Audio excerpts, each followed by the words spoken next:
Imagine discovering a single page, just one sheet of paper, that could rewrite everything you thought you knew about history. A page no one can read. A page rumored to have been written by the devil himself. A page that vanished without a trace after changing the fate of kings. For centuries, historians, cryptographers, archaeologists, and even intelligence agencies have searched for answers hidden inside mysterious manuscripts scattered across the world. Some contain languages that no one has ever decoded. Others reveal maps to forgotten civilizations, forbidden knowledge, impossible inventions, or prophecies that seem disturbingly accurate. But here's what makes these pages truly terrifying. Many of them are real. Locked behind museum glass, hidden inside secret archives, or protected in underground vaults, they continue to challenge modern science. Despite satellites, artificial intelligence, and the world's greatest experts, nobody has been able to explain every mystery they contain. Tonight, we're opening 20 of history's most mysterious pages. Some changed religions. Some changed empires. And one may still be hiding a secret capable of rewriting human civilization itself. Stay until the very end, because the final mystery is one that many historians refuse to discuss publicly, and if it's genuine, everything we know about Leonardo da Vinci may only be part of the story. Before we uncover the first mystery, subscribe to Zyra Mist if you enjoy real historical mysteries, unsolved discoveries, and forgotten secrets that still puzzle experts today. New documentaries are released regularly, and you won't want to miss what's coming next. Now, let's turn the first page. Inside a climate-controlled vault at Yale University's Beinecke Rare Book and Manuscript Library rests one of the world's most baffling books. At first glance, it doesn't look especially dangerous. Its pages are made of fine medieval vellum. The illustrations are beautifully colored. Plants. Women. Stars. Strange circular diagrams. Everything appears familiar. Until you notice the writing. Not a single word belongs to any known language. Every page is covered with elegant symbols that seem carefully organized into sentences and paragraphs. The characters repeat with patterns that resemble genuine human language, yet no alphabet on Earth matches them. Linguists have spent more than a century trying to read it. Military codebreakers who cracked enemy ciphers during World War II failed. Artificial intelligence has analyzed it. Supercomputers have searched for hidden patterns. Nothing has produced a universally accepted translation. The mystery begins around the early 1400s.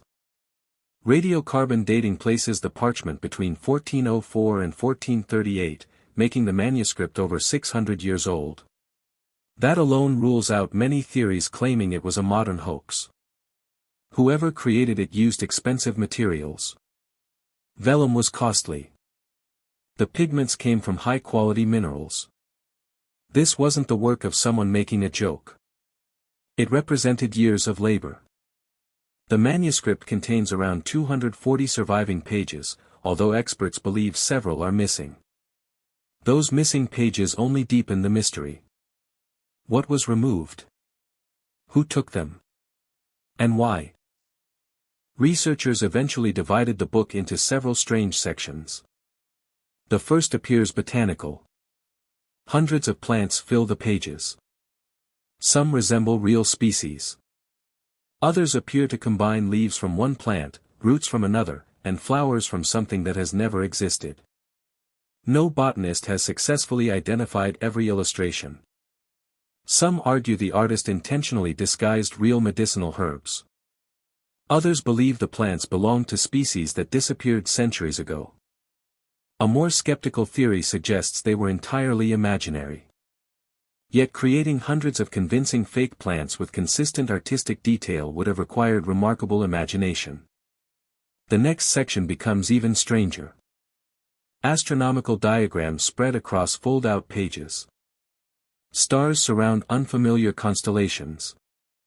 Circular wheels connect mysterious symbols. Some resemble zodiac signs. Others resemble nothing known in medieval astronomy. One illustration contains dozens of female figures standing inside star-shaped circles. Each holds what appears to be a star. Why? Nobody knows. Then comes the section that made the manuscript famous. Dozens of naked women appear bathing inside green pools connected by elaborate pipes. The liquid flows through strange biological-looking tubes. Some researchers believe they represent medicinal baths. Others think they're symbolic diagrams of the human body. A few have proposed early concepts of anatomy. Still others suggest they illustrate an entirely unknown philosophy combining medicine, astronomy, and nature. No theory explains everything. The final pages become increasingly abstract. Short paragraphs surround star-like flowers. Small symbols repeat in neat sequences. The writing grows denser. As if the author expected the reader to understand what came before. But nobody does. The manuscript remained hidden for centuries. Its modern story began in 1912 when rare book dealer Wilfrid Voynich purchased it from Jesuit scholars in Italy. Inside the book he found a letter mentioning Emperor Rudolph II of the Holy Roman Empire.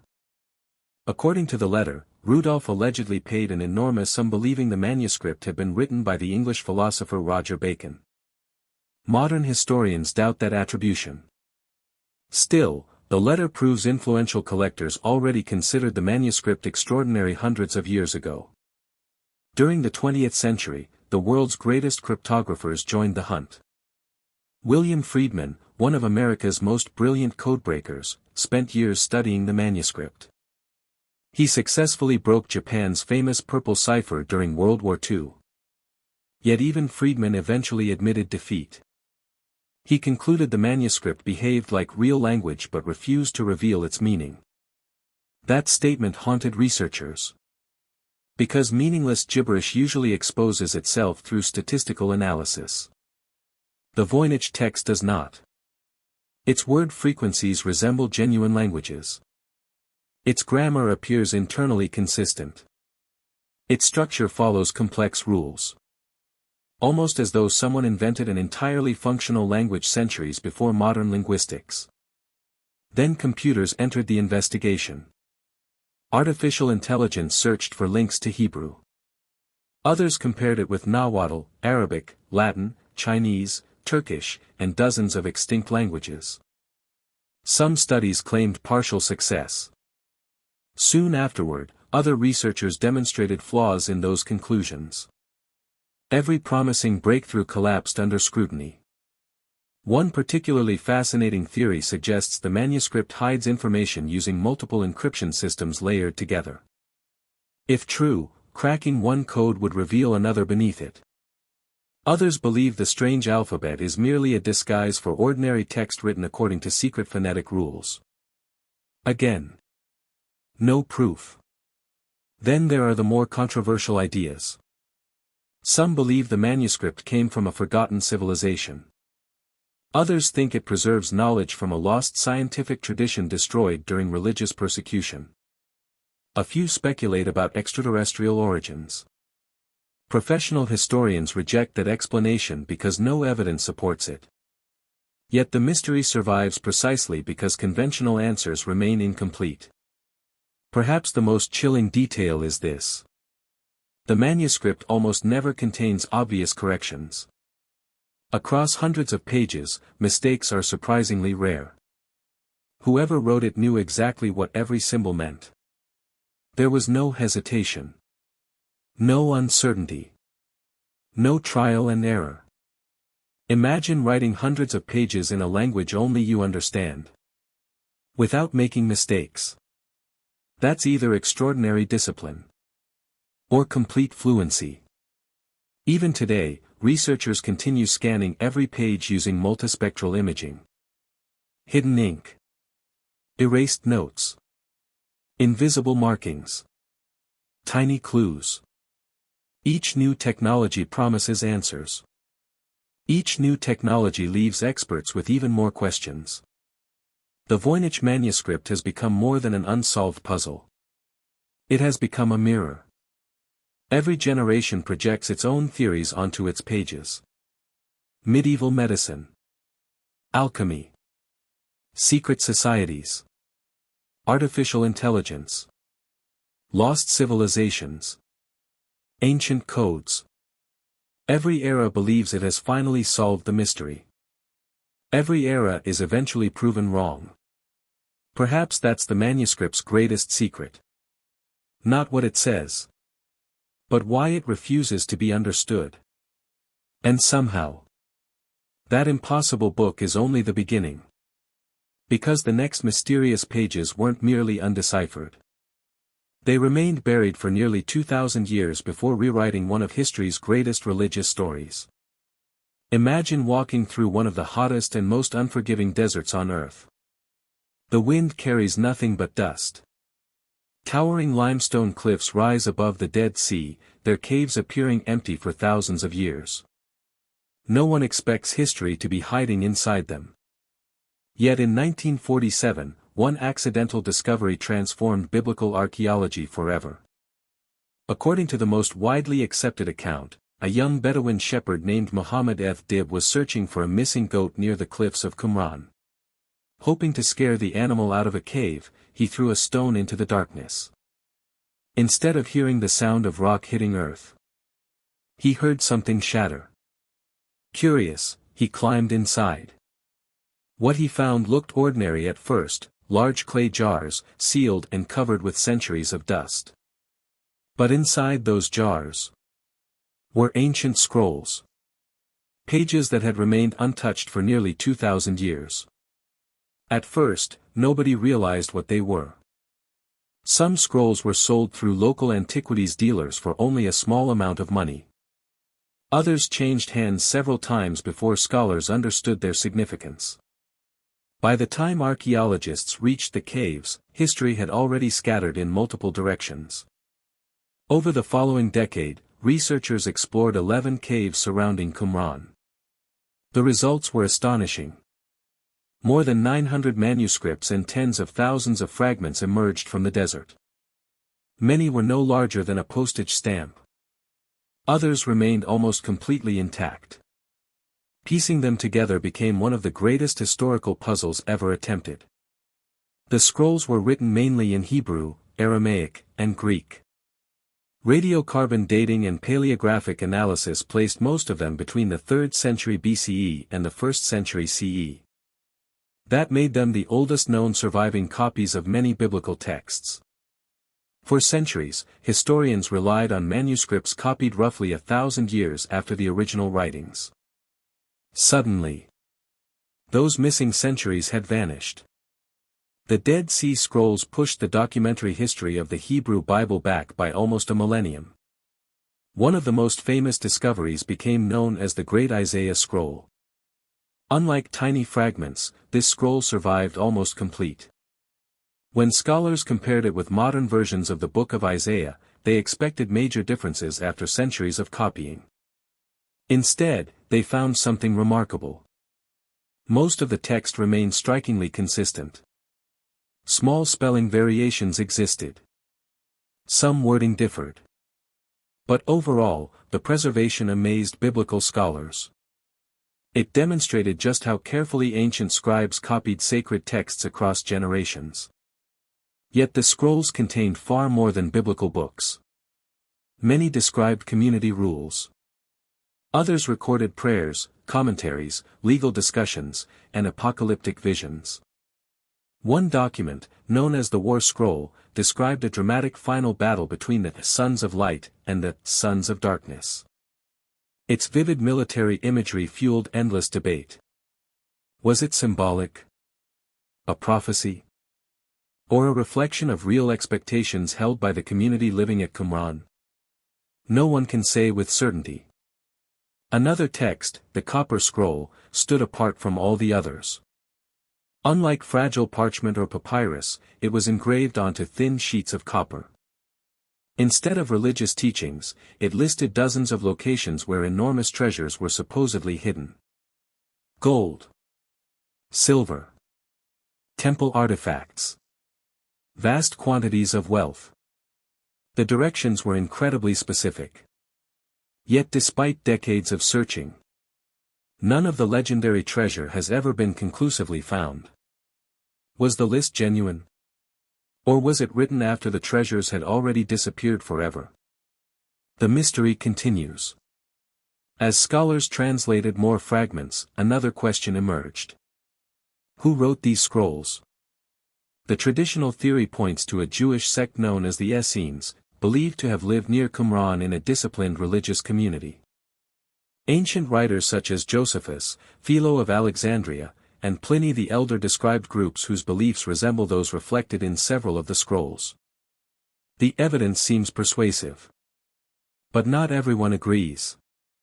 Some researchers argue the scrolls came from multiple libraries in Jerusalem, hidden in the caves during the Roman invasion around 68 CE. Others believe several different Jewish communities contributed to the collection over many generations. Even today, the debate remains open. One of the greatest challenges involved reconstruction. Imagine receiving a puzzle with tens of thousands of tiny pieces. Now imagine most pieces are burned, faded, torn, or missing. No picture on the box. No instructions. Only fragments. For decades, experts worked by hand, comparing handwriting, ink, fiber patterns, and the shape of torn edges. In recent years, artificial intelligence has joined the effort, helping identify which fragments were likely written by the same scribes. Even so, many pieces still have no known place. Hidden among those fragments may be entire passages that have not yet been reconstructed. The discoveries also sparked controversy. Some accused scholars of delaying publication. Others claimed certain fragments challenged long-held religious assumptions. Conspiracy theories quickly spread. Rumors claimed the Vatican was hiding dangerous secrets. Others insisted governments were suppressing evidence. In reality, most delays resulted from the immense complexity of preserving, photographing, translating, and reconstructing thousands of fragile fragments. As more texts were published, many sensational claims faded. Yet public fascination never disappeared. The scrolls also transformed our understanding of Judaism during the Second Temple period. Rather than a single unified tradition, they revealed remarkable diversity. Different groups debated law, prophecy, purity, and the coming of a Messiah. This richer historical picture helped scholars better understand the world into which Christianity later emerged. Modern technology continues to reveal new details. Multispectral imaging allows researchers to read faded ink invisible to the naked eye.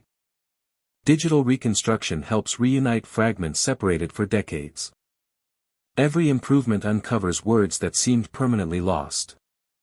Some fragments once thought blank have revealed hidden writing. Others continue to resist every attempt at interpretation. Perhaps the most haunting aspect of the Dead Sea Scrolls is not what they say, but what may still be missing. Many caves were looted before archaeologists arrived. Unknown manuscripts likely vanished into the black market forever. Some may still sit unnoticed in private collections. Others could remain hidden beneath desert sand, waiting for another accidental discovery. History changed because a shepherd threw a single stone into a dark cave. If that stone had landed only a few feet away, the jars might never have been found. And humanity could still be missing one of the greatest archaeological discoveries ever made. But while the Dead Sea Scrolls survived because they were carefully hidden, the next mysterious pages became famous for a far darker reason. Legend says they were written in a single night, with the help of the devil himself. Imagine opening a medieval book so enormous that one person can barely lift it. Its leather cover is worn by centuries of handling. Its pages are made from hundreds of animal skins. Iron fittings reinforce its wooden boards. And somewhere near the center, an entire page is dominated by a haunting, full-page portrait of the devil. Not a tiny illustration. Not a decorative symbol. A life-sized image, staring directly at the reader. For more than 700 years, this book has carried a chilling nickname: the Devil's Bible. Its real name is the Codex Gigas, Latin for giant book. And everything about it seems impossible. Standing nearly 3 feet, about 92 centimeters, tall and weighing roughly 75 kilograms, 165 pounds, it is the largest surviving medieval manuscript in the world. Even today, moving it requires extreme care. The codex contains more than 300 parchment leaves, over 600 pages when counted front and back. Creating parchment on that scale required the hides of well over 100 animals, making it one of the most expensive books ever produced in the Middle Ages. But its greatest mystery isn't its size. It's how it was written. According to an old legend, a monk living in a Benedictine monastery in medieval Bohemia committed a terrible offense. The exact crime has been lost to history. Some versions say he broke sacred vows. Others claim he committed an act so serious that he faced execution. To avoid his punishment, the monk made an extraordinary promise. He would create the greatest book the world had ever seen. A book containing all human knowledge. He promised to finish it in a single night. As darkness fell, he realized the task was impossible. No human being could complete hundreds of beautifully written pages before sunrise. So, the legend says, he prayed. Not to God, but to Satan. In exchange for his soul, the devil supposedly completed the manuscript before dawn. When the monk awoke, the giant book lay finished. To honor his supernatural helper, he included the devil's portrait inside. It's a story that has terrified readers for centuries. But is there any truth behind it? Modern researchers approached the mystery scientifically. Instead of relying on legend, they examined the handwriting under magnification. What they found was astonishing. Nearly the entire manuscript appears to have been written by one single scribe. The handwriting remains remarkably consistent from beginning to end. The spacing, the ink flow, the letter shapes. Everything suggests the same person produced virtually the entire work. That alone is extraordinary. But it doesn't mean it was written overnight. Experts estimate that if one person copied the text for 6 hours every single day, without interruption, the project would still take at least 20 to 30 years. And that's only for the writing. It doesn't include preparing parchment, mixing ink, drawing illustrations, decorating initials, or correcting mistakes. Whoever created the codex devoted a large part of their life to it. The contents are just as fascinating as the legend. This wasn't simply a Bible. It was an encyclopedia of medieval knowledge. Alongside the complete Latin Bible are works by the Jewish historian Josephus, medical writings, historical chronicles, calendars, monastic rules, prayers, and practical information used by medieval monks. In many ways, it functioned as an entire library compressed into a single volume. Imagine living in a monastery where books were incredibly rare. Instead of owning dozens of manuscripts, you owned one giant book containing almost everything you needed. It was an extraordinary achievement. Yet one image overshadows everything else. Near the middle of the manuscript lies the infamous portrait. The devil stands alone inside a framed illustration. His body is crouched. His claws are extended. 2 red horns rise above his head. His face combines human and animal features. His tongue protrudes. His eyes stare outward with unsettling intensity. Unlike many medieval depictions of demons battling angels or tormenting sinners, this figure stands completely alone. There is no battle. No explanation.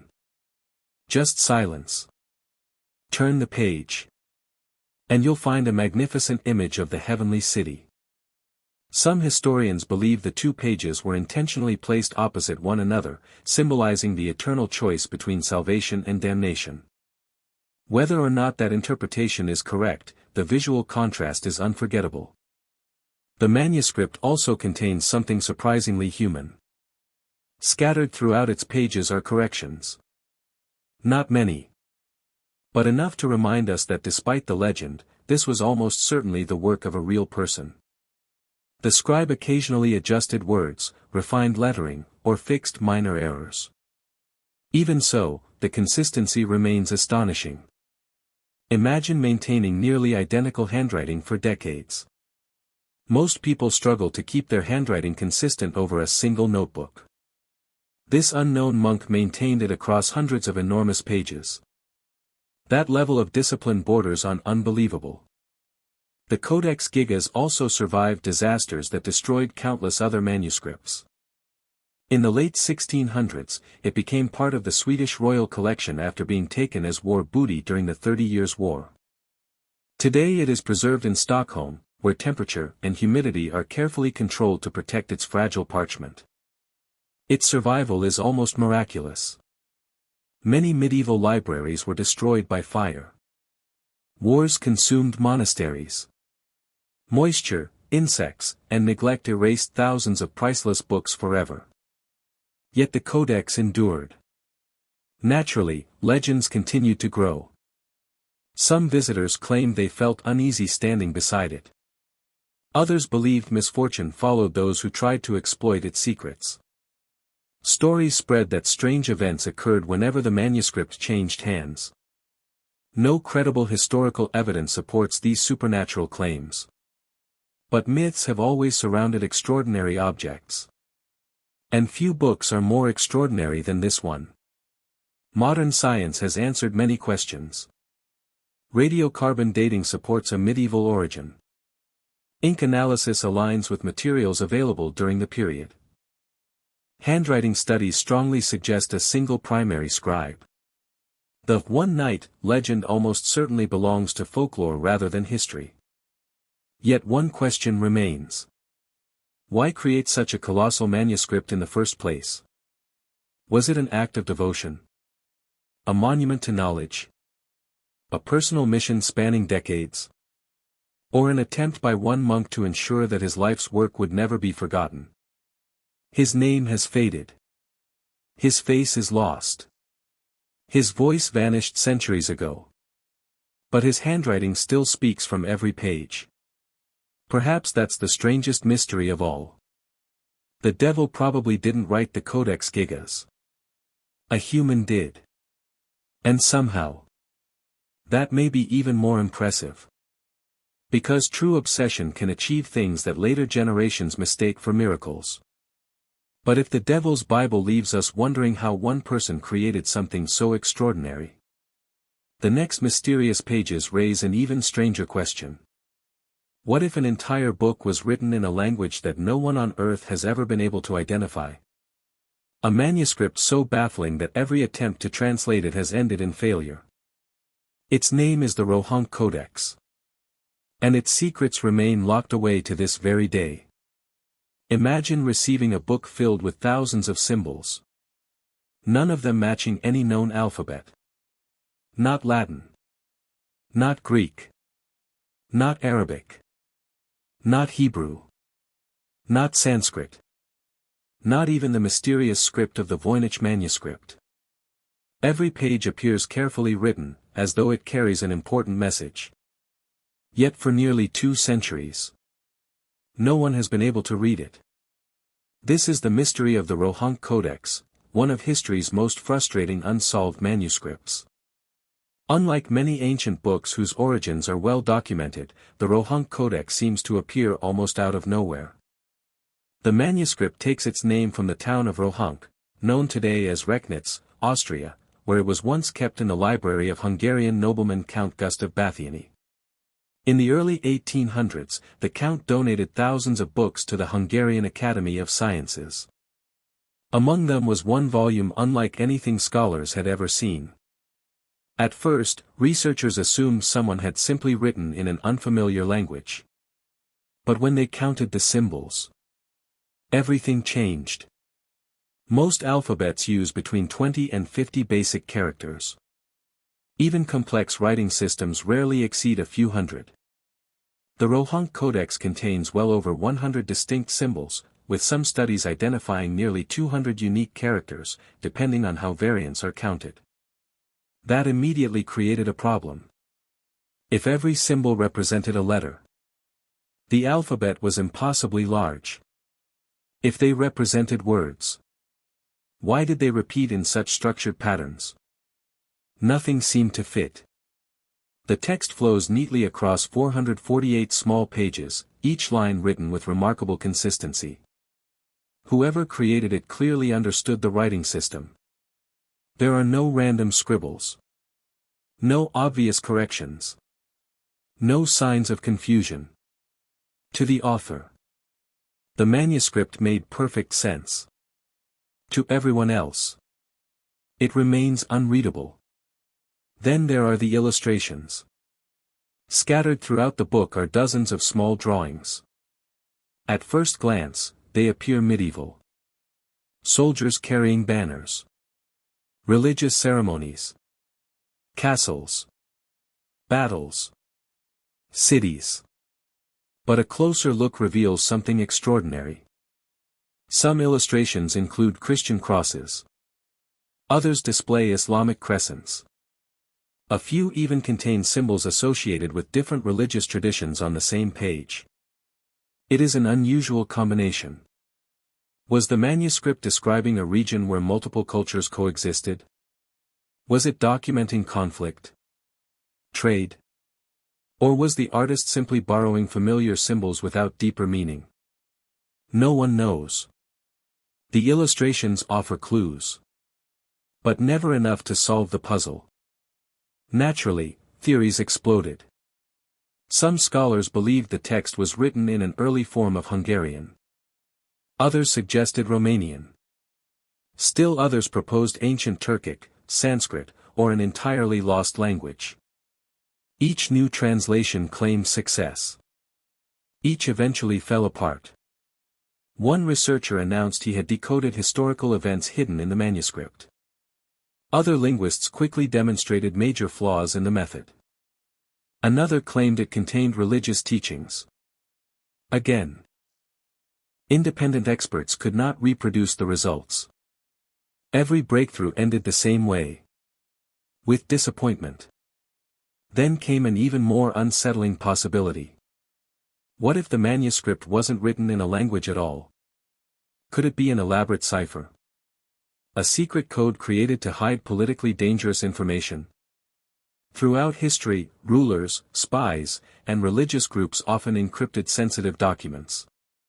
Perhaps the Rohank Codex followed the same tradition. Cryptographers examined symbol frequencies. They searched for repeating patterns. Compared sentence lengths. Analyzed possible substitutions. Nothing produced a convincing solution. Unlike simple ciphers, the manuscript refused to reveal its structure.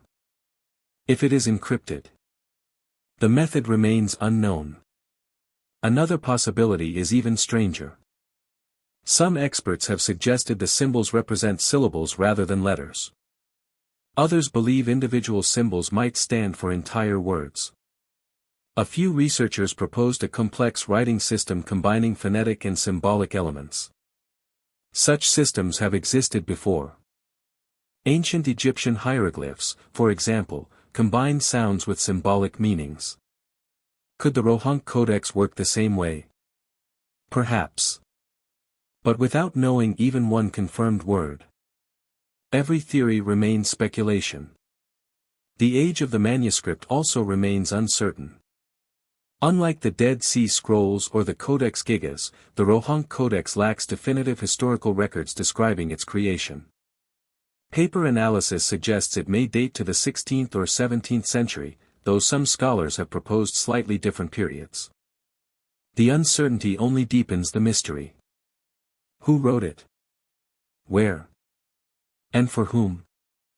If such a large manuscript existed, why does no other document mention it? One of the most controversial ideas claims the entire manuscript is a hoax. Perhaps someone invented a fake language simply to confuse future generations. At first, that sounds surprisingly plausible. History contains many literary hoaxes. Forged maps. Fake diaries. Invented chronicles.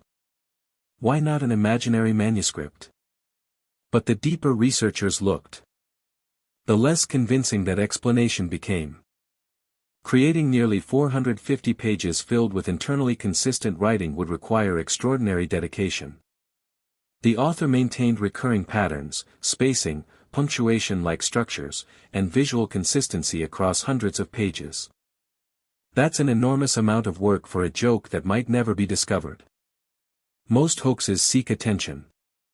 The Rohunk Codex remained virtually unknown for decades. If it was a forgery, its creator displayed almost unimaginable patience. In recent years, computers have joined the investigation. Machine learning systems searched for hidden linguistic structures. Algorithms compared the manuscript against hundreds of known languages. Some studies suggested statistical similarities with natural human writing. Others argued the patterns could still result from an artificial system. The evidence points in multiple directions, without reaching a conclusion. Even artificial intelligence, trained on countless languages, has failed to unlock its meaning. Perhaps the greatest frustration lies in how close the manuscript feels to being understood. Its pages don't resemble random nonsense. Paragraphs vary naturally. Certain symbols appear more frequently than others. Some combinations repeat in ways that resemble grammar. Everything about it whispers, "I make sense." Yet every attempt to read it collapses before the final answer. It's like standing outside a locked room, hearing voices inside, but never finding the key. Imagine the day the manuscript was completed. The final line written. The ink drying. The author closing the cover, fully believing that future readers would understand every word. They could never have imagined that centuries later, the language itself would become the mystery. Not because it was destroyed. Not because the pages disappeared. But because humanity simply forgot how to read them. That possibility is strangely haunting. How many other languages have vanished forever? How many stories have been permanently erased, not by fire or war, but by the quiet passage of time? The Rohunk Codex reminds us that history doesn't always disappear dramatically. Sometimes, it simply becomes unreadable. And when that happens, an entire civilization's voice can be silenced without a single page being lost. But if an unreadable manuscript is unsettling, the next mysterious pages may be even more astonishing. Because they weren't filled with stories or prayers. They contain something people have searched for, fought over, and dreamed about for thousands of years. A hidden treasure. And according to the manuscript, it's still waiting to be found. Imagine discovering an ancient scroll unlike anything archaeologists had ever seen. Not made from fragile papyrus. Not written on animal skin. Not preserved inside parchment. Instead, every word is carved into thin sheets of solid copper. A material chosen not for beauty, but for permanence. Whoever created it wanted these words to survive. And after nearly 2,000 years, they did. But what they reveal has sparked one of history's greatest treasure hunts. In 1952, archaeologists exploring the caves near Qumran, close to the Dead Sea, made another astonishing discovery. By then, the famous Dead Sea Scrolls had already transformed biblical archaeology. Researchers expected to find more religious manuscripts. Instead, inside one of the caves lay two tightly rolled strips of heavily corroded copper. Unlike parchment, the metal had oxidized over centuries. The scroll couldn't simply be unrolled. Trying would have shattered it into pieces. For years, its contents remained locked inside. The mystery wasn't hidden by a code.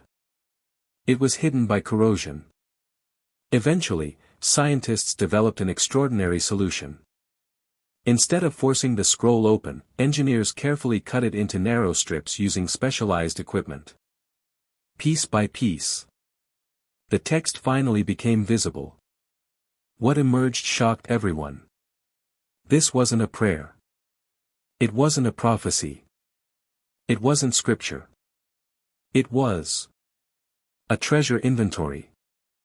The copper scroll lists more than 60 separate locations where enormous quantities of gold, silver, and sacred objects were supposedly hidden. Some entries are surprisingly specific. They mention wells, ruins, underground chambers, ancient reservoirs, burial sites, stone markers, stairways. Every location is described as though someone expected another person to retrieve the treasure later. One passage describes hidden silver beneath a particular structure. Another points toward gold concealed inside underground passages. Several entries mention priestly treasures believed to have belonged to the Second Temple in Jerusalem. If taken literally, the combined wealth would be almost unimaginable. Modern estimates vary widely, but some calculations suggest the treasure, if it ever existed, could amount to many billions of dollars in today's value. That number alone transformed the copper scroll into legend. But almost immediately, a troubling question emerged. Where is the treasure? Over the decades, explorers, archaeologists, historians, and treasure hunters have searched for the locations described in the manuscript.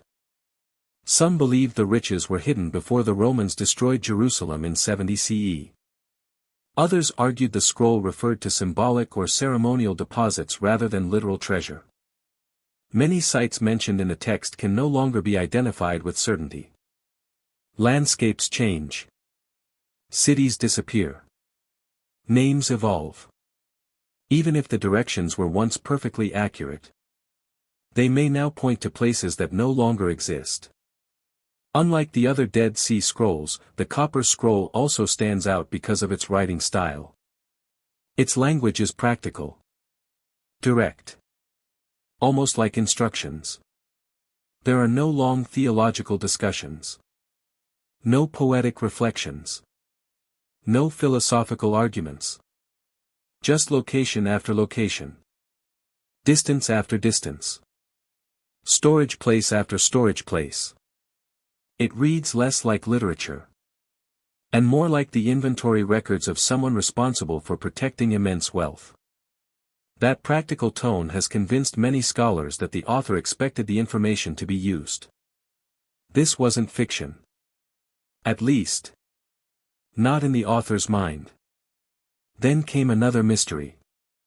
Who actually wrote it? Many historians believe it may have been connected to priests serving at the Second Temple before Jerusalem fell to the Romans. As Roman armies advanced across Judea during the First Jewish Revolt, valuable religious treasures may have been hidden to prevent them from being captured. If true, the Copper Scroll could represent an emergency record created during one of history's most chaotic moments. Imagine priests desperately hiding sacred objects while an empire marched toward their city. They know destruction is coming. They know the temple may not survive. So they create one final document. A map. Not to escape, but to preserve hope that one day someone would return. Others disagree. Some researchers argue the enormous quantities of treasure listed are simply unrealistic. According to this theory, the scroll may represent symbolic wealth rather than actual gold. Perhaps it was part of a religious tradition. Perhaps it described offerings. Or perhaps the numbers were intentionally exaggerated. After all, ancient writings often used large figures to emphasize importance rather than provide exact measurements. Still, no explanation fully satisfies every detail. Naturally, treasure hunters ignored the academic debates. Throughout the 20th century, numerous expeditions attempted to match the scroll's descriptions with real-world locations. Caves were searched. Ancient tunnels explored. Ruined structures excavated. Ground-penetrating radar scanned historical sites. Nothing conclusively matched the legendary inventory. Some discoveries fueled excitement. Hidden chambers. Old coins. Buried artifacts. Yet none corresponded clearly enough to prove the copper scroll had been solved. The greatest treasure remained missing. Modern technology has only intensified the search. Satellite imagery. Three-dimensional mapping. Digital terrain reconstruction. Archaeologists now examine landscapes impossible to analyze a generation ago. Each new method raises fresh hopes. Each new survey ends with more questions than answers. The problem isn't simply finding buried objects. It's identifying the correct locations after nearly 2,000 years of earthquakes, erosion, construction, and war. Even a perfectly accurate map becomes difficult to follow when the world itself has changed. Then there's one possibility few people consider. What if the treasure was found long ago? History is filled with undocumented discoveries. A farmer uncovers buried metal. Workers reveal an ancient chamber during construction. Objects enter private collections without records. If someone secretly recovered the copper scroll's treasures centuries ago, would anyone even know? Perhaps the greatest archaeological discovery in history has already happened. Quietly. Without newspapers. Without museums. Without history ever noticing. Yet another theory suggests the greatest treasure was never gold at all. Some historians believe the scroll's true value lies in what it tells us about the people who created it. It reveals organization. Planning. Record-keeping. Fear. Hope. It captures a civilization preparing for catastrophe. Every line reflects urgency. Someone believed these treasures mattered enough to engrave their locations into copper, one of the most durable materials available. That decision speaks volumes. Paper burns. Leather rots. Copper survives. The author wasn't writing for their own generation. They were writing for the future. For us. And perhaps that's the real mystery. For more than 70 years since its discovery, the copper scroll has continued to tempt archaeologists and adventurers alike. Not because anyone has proven its treasure exists. But because no one has proven it doesn't. Somewhere beneath deserts. Ruins. Or forgotten tunnels. There may still be hidden chambers waiting to be opened. Or perhaps the greatest secret isn't buried underground at all. Perhaps it's hidden within the scroll itself. A clue we've overlooked for decades. History has a habit of keeping its greatest secrets just out of reach. And the copper scroll is a perfect reminder that sometimes the hunt becomes even more valuable than the treasure. But if this mysterious manuscript sent people searching for lost riches, the next one promised something even more dangerous. Not gold. Not silver. But knowledge that was believed to unlock the hidden forces of the universe itself. A forbidden book whispered about by kings, scholars, and magicians for centuries. The Book of Soiga. Imagine finding an ancient book that brilliant scholars feared. Not because it contained curses. Not because it predicted the end of the world. But because they believed it held the language of angels. A book so mysterious that one of the greatest minds of the Renaissance spent years trying to unlock its secrets. Only to die without ever succeeding. This is the story of the Book of Soiga, a manuscript wrapped in cryptic symbols, hidden codes, and centuries of unanswered questions. The Book of Soiga, also known by its Latin title Aldarea, first appeared in historical records during the late 1500s. Unlike many medieval manuscripts that quietly rested in monastery libraries, this book became closely associated with one extraordinary man. John Dee. Dee wasn't an ordinary scholar. He was a mathematician. An astronomer. A navigator. An advisor to Queen Elizabeth I of England. His expertise helped shape England's early expansion across the seas. Yet despite his scientific achievements, Dee was equally fascinated by subjects that today would be considered deeply mysterious. Alchemy, sacred geometry, ancient languages, hidden knowledge, and communication with angels. To Dee, there was no sharp line between science and the supernatural. Both were paths toward understanding the universe. Among all the strange books in his vast library, one troubled him more than any other.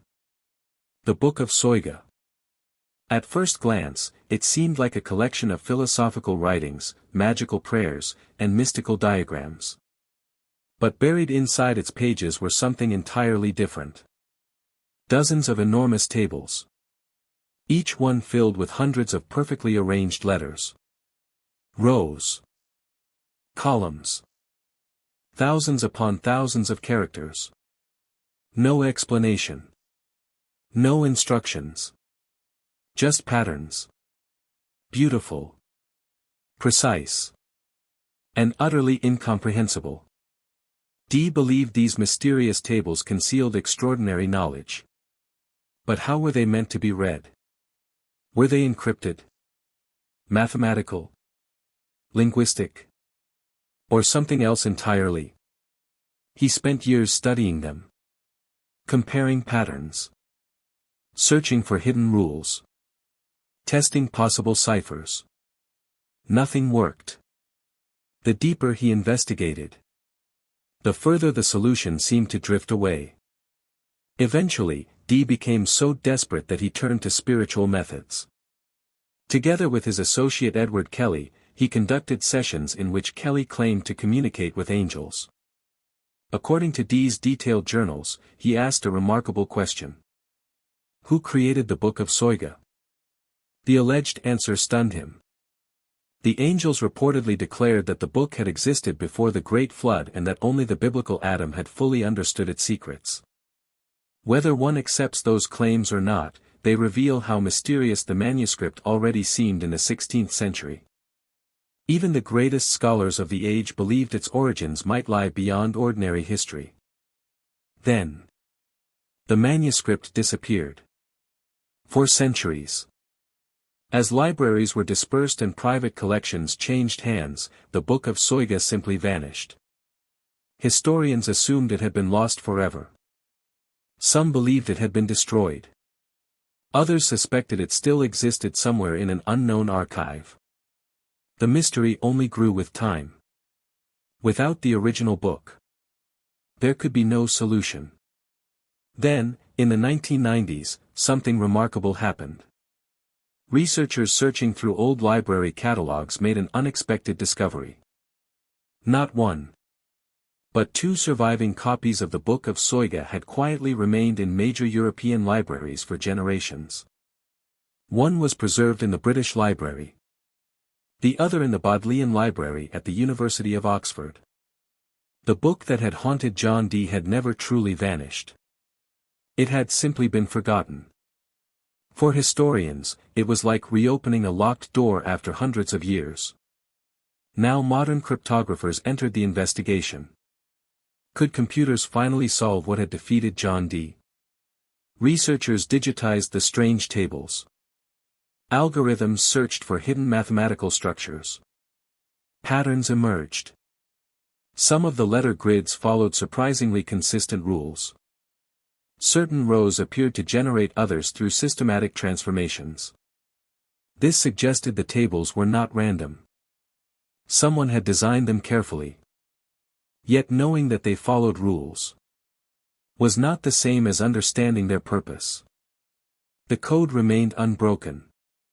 Some scholars proposed that the tables functioned as magical devices rather than messages. In medieval occult traditions, letters themselves often carried symbolic power. Perhaps the grids were never intended to be read in the ordinary sense. Instead, they may have served ritual, meditative, or mystical purposes. Others disagreed. The consistency seemed too precise. Too deliberate. Surely someone had intended them to communicate something. But what?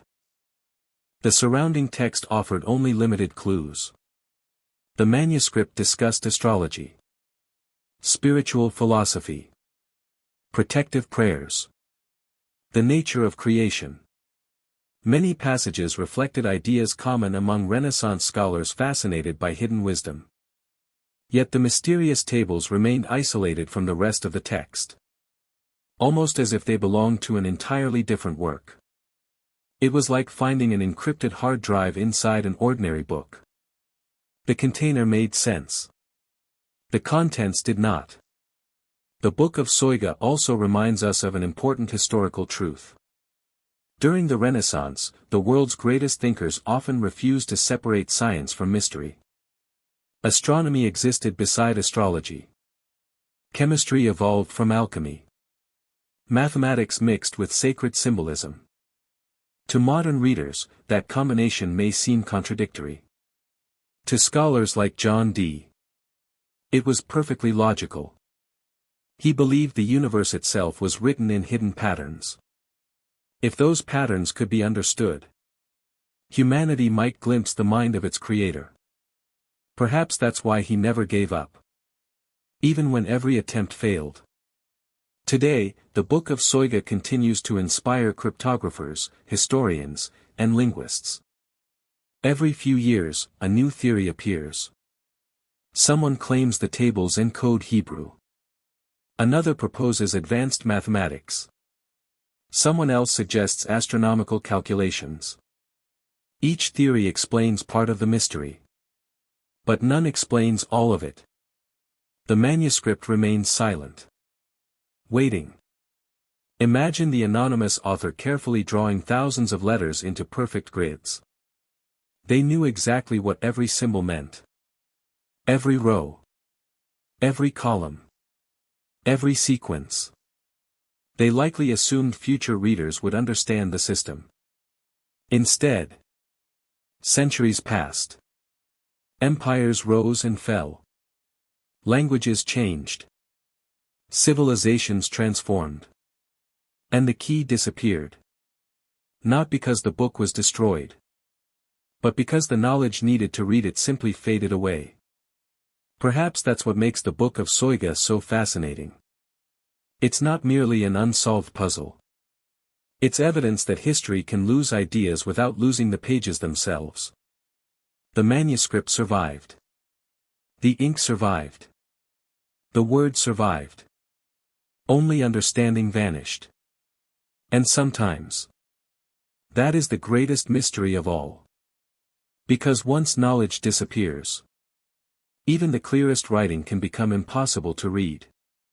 But while the Book of Soyga hides its secrets behind cryptic tables, the next mysterious pages promise something far more tempting. A manuscript that many believed revealed the secret of creating limitless wealth. The legendary Ripley Scroll. A document that sent generations of alchemists chasing the impossible dream of turning ordinary metal into gold. Imagine standing in a candlelit laboratory sometime during the late Middle Ages. Shelves overflow with strange minerals. Glass flasks bubble over glowing coals. The air smells of sulfur, herbs, and hot metal. On a wooden table lies an enormous illustrated scroll, stretching several meters across the room. It isn't a map. It isn't a religious text. It's a visual puzzle. A maze of dragons, kings, birds, serpents, suns, moons, and mysterious symbols. To most people, it looks like fantasy. But to generations of alchemists, it was believed to contain the greatest secret ever written. The formula for creating the Philosopher's Stone. The manuscript became known as the Ripley Scroll, named after the 15th century English alchemist George Ripley. Ripley was one of medieval Europe's most respected writers on alchemy. His work spread across England and the continent, inspiring scholars who believed that nature itself concealed hidden laws waiting to be discovered. Unlike modern chemistry, alchemy wasn't only about changing metals into gold. It blended science, philosophy, religion, and symbolism into a single worldview. Alchemists believed that just as human beings could seek spiritual perfection, matter itself could also be transformed. Lead could become gold. Illness could become health. Death could become life. At the center of that belief stood one legendary object: the Philosopher's Stone. According to alchemical tradition, the Philosopher's Stone possessed extraordinary powers. It could supposedly transform base metals into pure gold, create an elixir of life capable of extending human lifespan, heal diseases, purify impurities, and unlock nature's deepest secrets. Whether anyone truly believed these claims or treated them as symbolic teachings remains a subject of debate. But one thing is certain. For centuries, kings, nobles, and scholars invested enormous fortunes searching for it. And many believed the Ripley Scroll held the instructions. Unlike ordinary books, the Ripley Scroll wasn't designed to be read from left to right. It was meant to be unrolled. As each section appeared, another layer of the mystery unfolded. At the bottom often stood a great dragon or serpent. Above it rose strange vessels connected by twisting pipes. Birds emerged from eggs. Kings dissolved into liquid. Flowers bloomed from flames. The sun embraced the moon. Everything seemed connected. Yet nothing came with clear explanations. It resembled a dream painted onto parchment. Every image seemed important. Every symbol hinted at another meaning hidden beneath the surface. One of the scroll's most famous illustrations depicts a towering dragon swallowing its own tail. Known in alchemical tradition as the Ouroboros, this ancient symbol represents eternity, cycles, and transformation. To an alchemist, the dragon wasn't simply an animal. It represented matter destroying itself so it could be reborn in a purer form. Elsewhere, red and white birds appear together. These colors frequently symbolized different stages of alchemical transformation. The black phase. The white phase. The red phase. Each stage represented both physical experiments and spiritual change. The scroll blurred the boundary between laboratory instructions and philosophical meditation. But here's where the mystery deepens. There isn't just one Ripley Scroll. Today, historians know of more than 20 surviving versions, preserved in museums and libraries across Europe and North America. No two are completely identical. Some contain additional illustrations. Others rearrange scenes or include different text. This raises a fascinating question. Which version, if any, reflects the original? Or were multiple copies intentionally modified by different alchemists over the centuries? No one knows. The accompanying verses are equally cryptic. Rather than giving direct instructions, they speak in riddles. The green lion devours the sun. The red king dies. The white queen is purified. To modern readers, these phrases sound poetic. To medieval alchemists, they may have described actual laboratory processes using symbolic language. Why hide practical knowledge behind metaphor? There were several reasons. Some alchemists feared dangerous knowledge falling into the wrong hands. Others believed only morally worthy students deserved to understand the secrets. Many simply followed a long tradition of writing in allegory. Knowledge wasn't meant to be handed over easily. It had to be earned. Naturally, countless people tried to decode the scroll. Some spent entire lifetimes experimenting with minerals, acids, and metals. Royal courts funded alchemical laboratories. Emperors hired scholars. Wealthy patrons financed impossible dreams. Most achieved nothing beyond empty coffers and ruined reputations. Yet the fascination never disappeared. Even famous scientists such as Isaac Newton devoted enormous amounts of time to studying alchemical writings. To modern audiences, that may seem surprising. But during Newton's lifetime, alchemy and science were not yet completely separate fields. The search for hidden natural laws united them. Modern historians generally agree that the philosopher's stone, as described in legend, almost certainly never existed.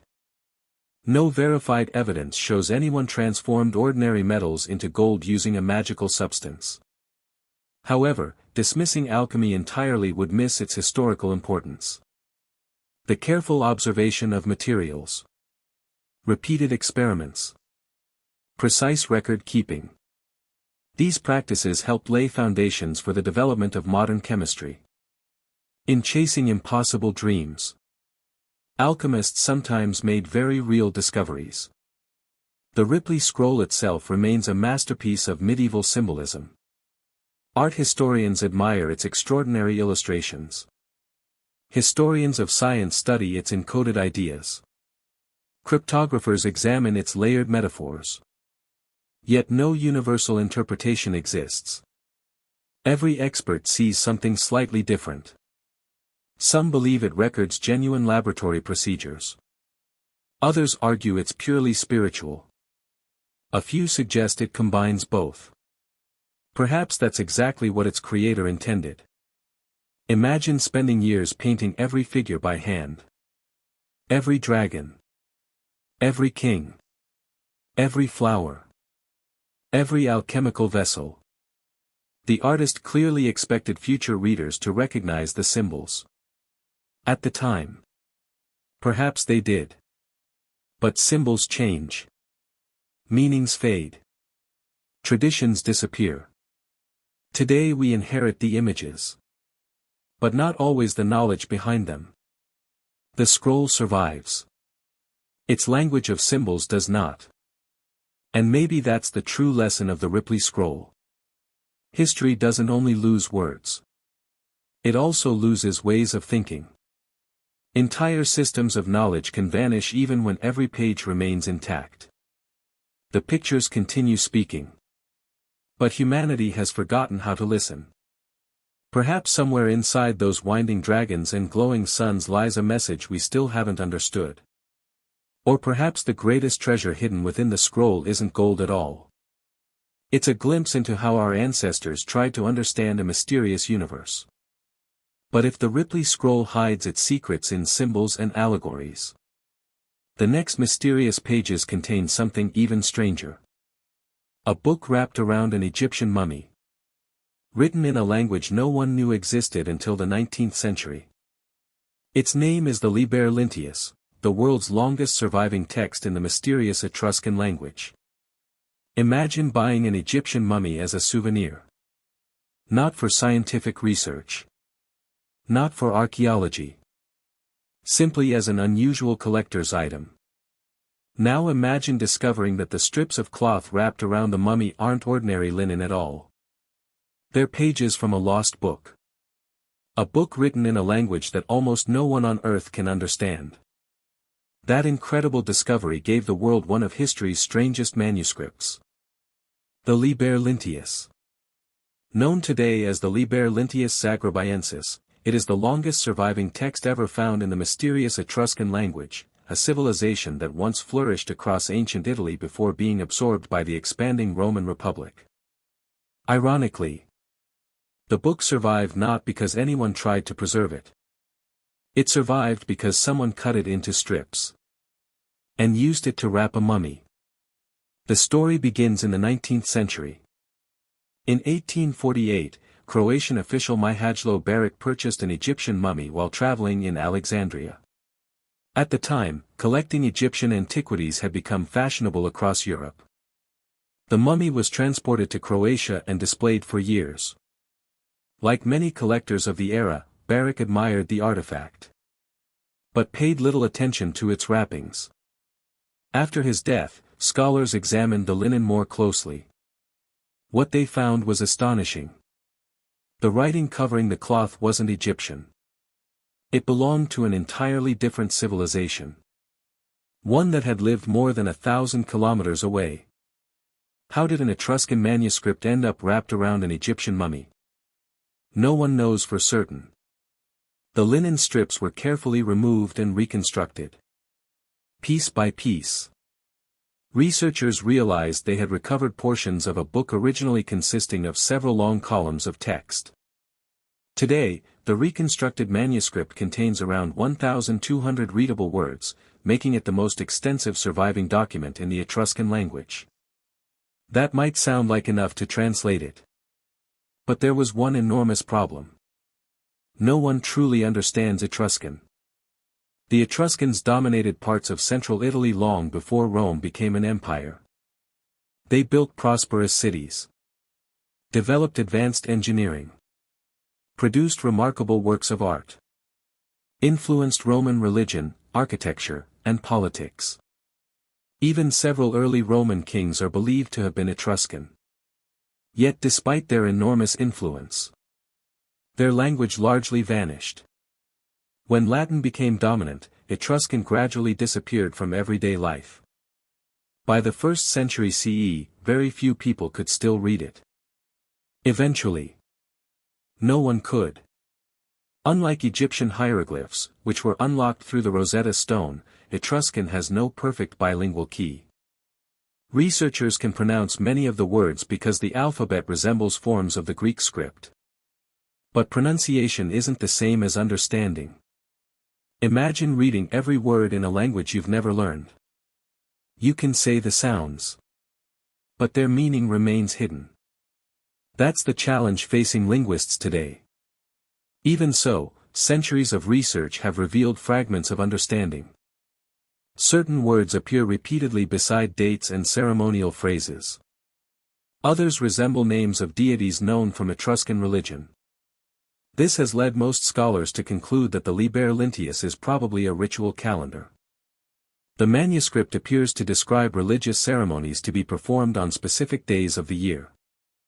Offerings, sacrifices, sacred observances, priestly instructions. It's less a story and more a guide for worship. Yet countless details remain impossible to translate with confidence. Every page answers one question and raises 10 more. The greatest mystery isn't only what the text says. It's how it reached Egypt. Several theories compete. One suggests the manuscript was brought there through Mediterranean trade. Another proposes it traveled with an Etruscan merchant or soldier. A third argues that by the time it reached Egypt, the book had already lost its importance. Old linen was valuable. Rather than throwing away worn cloth, embalmers may have simply reused it. To them, it wasn't an irreplaceable manuscript. It was practical wrapping material. History can be surprisingly careless.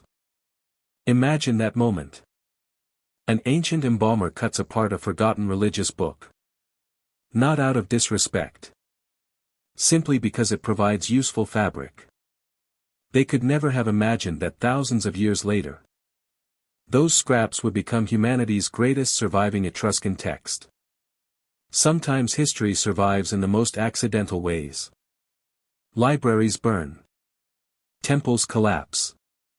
Empires disappear. Yet one discarded piece of cloth escapes destruction because it becomes part of another civilization's burial ritual. Fate has a strange sense of humor. Modern technology continues to reveal new details. High-resolution photography allows faded letters to be studied more clearly than ever before. Digital reconstruction helps scholars examine the original layout. Comparisons with newly discovered Etruscan inscriptions occasionally identify familiar words. Progress comes slowly. One sentence at a time. Sometimes one word at a time. Each breakthrough slightly expands our understanding of an entire civilization. Still, large portions remain uncertain. Researchers know enough to recognize patterns. Not enough to read fluently. It's like hearing distant voices through a thick wall. You recognize familiar sounds. But the conversation remains just beyond reach. That uncertainty has fueled countless theories. Some claim the manuscript contains forgotten rituals. Others imagine hidden prophecies. Professional historians remain cautious. The evidence supports a ceremonial text, but not sensational claims. Even without myths, the Liber Linteus is extraordinary. Think about everything humanity has lost. Songs no one remembers. Stories no one can retell. Languages that disappeared forever. The Liber Linteus reminds us that history isn't only about what survives. It's also about what can no longer be understood. An entire civilization once read these words effortlessly. Children learned the language. Priests memorized the prayers. Families spoke it every day.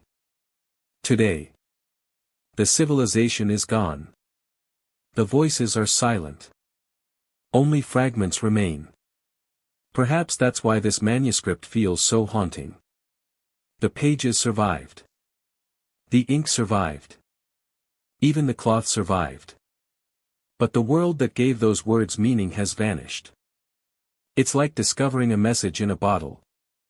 Only to realize the sender's entire civilization disappeared long before anyone opened it. The Liber Linteus isn't just a mysterious book. It's one of the last surviving echoes of a forgotten people. And every unread line reminds us how easily human knowledge can fade into silence. But while the Liber Linteus preserves the fading voice of an ancient civilization, the next mysterious pages shook the foundations of early Christianity itself. A manuscript many believed had been lost forever. Until it unexpectedly resurfaced in the Egyptian desert. Its name is the Gospel of Judas. And its contents challenged one of history's most familiar stories. For nearly 2,000 years, one name has become almost synonymous with betrayal. Judas Iscariot. The disciple who, according to the New Testament, identified Jesus to the authorities with a kiss in exchange for 30 pieces of silver. For generations, his story appeared settled. He was remembered as the traitor. The man whose actions changed the course of history.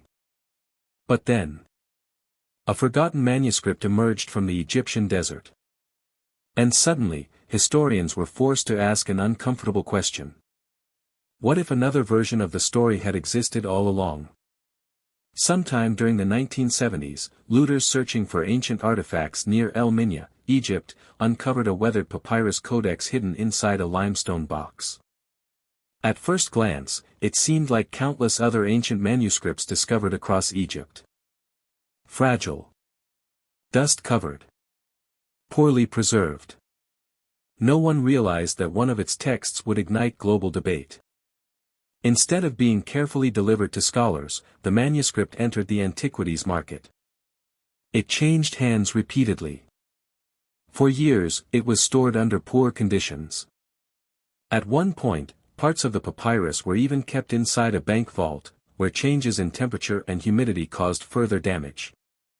By the time experts gained access, thousands of tiny fragments had separated from the pages. The race to save the manuscript had begun. Restoration proved incredibly difficult. Every fragment had to be photographed, cleaned, stabilized, and compared like pieces of a giant jigsaw puzzle. Some pieces were no larger than a fingernail. Others had faded almost beyond recognition. It took years of painstaking work before scholars could begin reading the text. When translations finally appeared, the world was stunned. The manuscript became known as the Gospel of Judas. Unlike the four canonical Gospels found in the New Testament, this text presents a dramatically different conversation between Jesus and Judas. Rather than portraying Judas simply as a greedy betrayer, the manuscript depicts him as the disciple who understands Jesus more deeply than the others. In this account, Judas receives private teachings that the remaining disciples do not. According to the text, his role in handing Jesus over is not merely an act of betrayal, but part of a larger divine plan.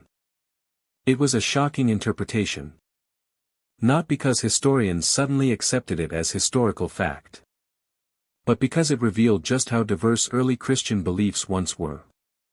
Scientific testing soon confirmed that the papyrus itself dated to around the 3rd or 4th century CE. However, scholars believe the text is likely a copy of an even earlier Greek work, possibly composed during the 2nd century. That means the Gospel of Judas was written long after the lifetime of Jesus. Yet still within the formative centuries of Christianity. It belonged to a period when numerous Christian communities held different theological ideas before the biblical canon became firmly established. The manuscript reflects beliefs associated with a movement now known as Gnostic Christianity. Gnostic groups emphasized hidden spiritual knowledge, often called gnosis, as the path to salvation. Many of their writings describe the material world differently from mainstream Christian teachings. The Gospel of Judas fits within this broader tradition. Its purpose was not to rewrite history in the modern sense. Instead, it expressed the theological beliefs of a particular religious community. That distinction is important. The text tells us less about what actually happened during the first century, and far more about what some Christians believed generations later. Still, the discovery triggered enormous public interest. Headlines around the world ask provocative questions. Was Judas misunderstood? Did history get it wrong? Television documentaries fueled the excitement. Books appeared almost overnight. Some claimed the manuscript overturned 2,000 years of Christian tradition. Professional historians urged caution. The manuscript is undeniably important. But importance does not automatically equal historical accuracy. Ancient religious communities produced many texts expressing different interpretations of faith. The Gospel of Judas is one of those voices. Not necessarily the final one. The Codex itself contains more than just the Gospel of Judas. It includes several additional writings connected to early Christian and Gnostic traditions. Together, they offer a rare glimpse into a world of theological diversity that was largely forgotten for centuries. Many of these communities disappeared as mainstream Christianity became dominant across the Roman Empire. Their books were no longer copied. Their teachings gradually faded. Without discoveries like this one, we might never have known they existed. The survival of the manuscript itself borders on miraculous. Papyrus is incredibly fragile. Moisture destroys it. Heat damages it. Handling causes cracks. Yet somehow, after lying hidden for centuries beneath the Egyptian sands, after surviving looters, smugglers, collectors, poor storage, and physical deterioration, enough of the text remained to be reconstructed. It is a reminder that history often survives by the narrowest of margins. A few more years of neglect, and the manuscript might have been lost forever. Today, scholars continue studying every fragment. Advanced imaging techniques reveal faded ink invisible to the naked eye. Digital reconstruction helps place broken pieces back into their original positions. Occasionally, a tiny fragment changes the interpretation of an entire sentence. Research continues. Not because historians expect dramatic surprises, but because every recovered word adds another piece to the puzzle of early Christian history. Perhaps the greatest lesson of the Gospel of Judas is this. History is rarely as simple as later generations imagine. Ancient civilizations debated ideas, disagreed, argued, produced competing accounts. Some writings became famous. Others disappeared. For centuries, only one side of certain debates remained widely known. Then archaeology reopened the conversation. Not to erase established history, but to remind us that the past was often more complex than it appears. Imagine the anonymous scribe who carefully copied this manuscript nearly 1800 years ago. They believed these teachings mattered. They believed future generations should read them. Instead, the manuscript vanished into the earth. Its voice remained silent for centuries. Only by chance did it speak again. And when it did, it challenged one of history's most familiar narratives. Whether one agrees with its message or not, the Gospel of Judas stands as powerful evidence that forgotten pages can reshape the questions we ask about the past. Sometimes, the greatest historical discoveries don't provide answers. They simply reveal that the story was never as straightforward as we believed. But while the Gospel of Judas challenged religious tradition, the next mysterious pages may challenge history itself. Because they describe a land that many believe Europeans reached centuries before Columbus. A map. A mystery. And one of the most controversial documents ever discovered. The Vinland Map. Imagine standing in a quiet library archive as a faded medieval map is carefully unfolded before you. Its parchment is yellowed with age. Its edges are worn. Across its surface, continents, islands, and oceans are sketched in dark brown ink. At first, it seems like just another old map. Then your eyes drift to the far left. Beyond Europe. Beyond the Atlantic. There, on the edge of the known world, is a land labeled Vinland. If the map is genuine, it suggests that parts of North America were known to Europeans before Christopher Columbus sailed in 1492. A single sheet of parchment. One mysterious page. And the power to rewrite one of history's most familiar stories. The world first learned about the Vinland map in the 1950s, when it appeared in the hands of rare book dealers under mysterious circumstances. Its earlier history was surprisingly vague. No detailed record explained exactly where it had been for centuries. That missing chain of ownership immediately raised questions. Where had it come from? Who had preserved it? Why had no one mentioned it before? Despite the uncertainty, the map attracted enormous attention. In 1965, it was publicly unveiled alongside scholarly studies that argued it dated to the mid-15th century, decades before Columbus crossed the Atlantic. If true, the implications were extraordinary. The name Vinland was not invented by the mapmaker. Centuries earlier, medieval Icelandic sagas described voyages by the Norse explorer Leif Erikson to a fertile land west of Greenland. Those stories had long fascinated historians. But for generations, many dismissed them as exaggerated legends.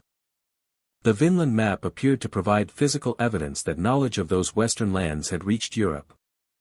If the manuscript truly belonged to the 15th century, then at least some Europeans may have possessed geographical information about North America before Columbus ever left Spain. At first, many scholars were intrigued. The parchment itself appeared old. Its style resembled certain medieval maps. The handwriting looked convincing. Everything seemed to point toward authenticity. Then, scientists began examining the ink. That investigation transformed the debate. During the 1970s, researchers reported finding particles of titanium dioxide, specifically in the form known as anatase, within the ink. At the time, some experts argued that this form of the pigment was associated with modern industrial production. If correct, the map could not have been created during the Middle Ages. Supporters of the map quickly challenged those conclusions. They argued that naturally occurring anatase might also exist in older materials. The scientific battle had begun. And it would continue for decades. As analytical technology improved, new studies appeared. Some questioned earlier testing methods. Others re-examined the parchment. Radiocarbon dating showed that the animal skin itself likely came from the 15th century. That seemed promising. But old parchment alone proves very little. Forgers have often written on genuine ancient materials. The critical question remained. When was the ink applied? For years, laboratories around the world continued examining microscopic samples. Advanced imaging revealed subtle details invisible to earlier researchers. Ink chemistry became increasingly sophisticated.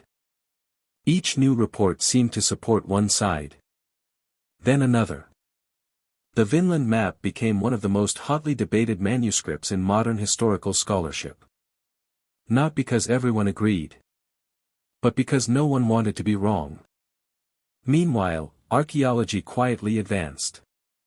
In 1960, Norwegian explorers Helge Ingstad and Stein Ingstad discovered the remains of a genuine Norse settlement at L'Anse-aux Meadows in Newfoundland, Canada. The site provided undeniable evidence that Vikings had reached North America around the year 1000. That discovery fundamentally changed historical understanding. The Norse voyages were no longer legend. They were historical fact. Ironically, this made the Vinland map even more intriguing. The destination it depicted truly existed. The only remaining question was whether the map itself genuinely reflected medieval knowledge, or whether someone much later created it using information already known. In the 21st century, another major investigation took place. Using advanced conservation science, experts analyzed both the ink and the writing techniques in greater detail than ever before. Their conclusions became increasingly decisive. Many specialists determined that the ink was inconsistent with genuine medieval manuscript practices and far more likely to have been applied in modern times.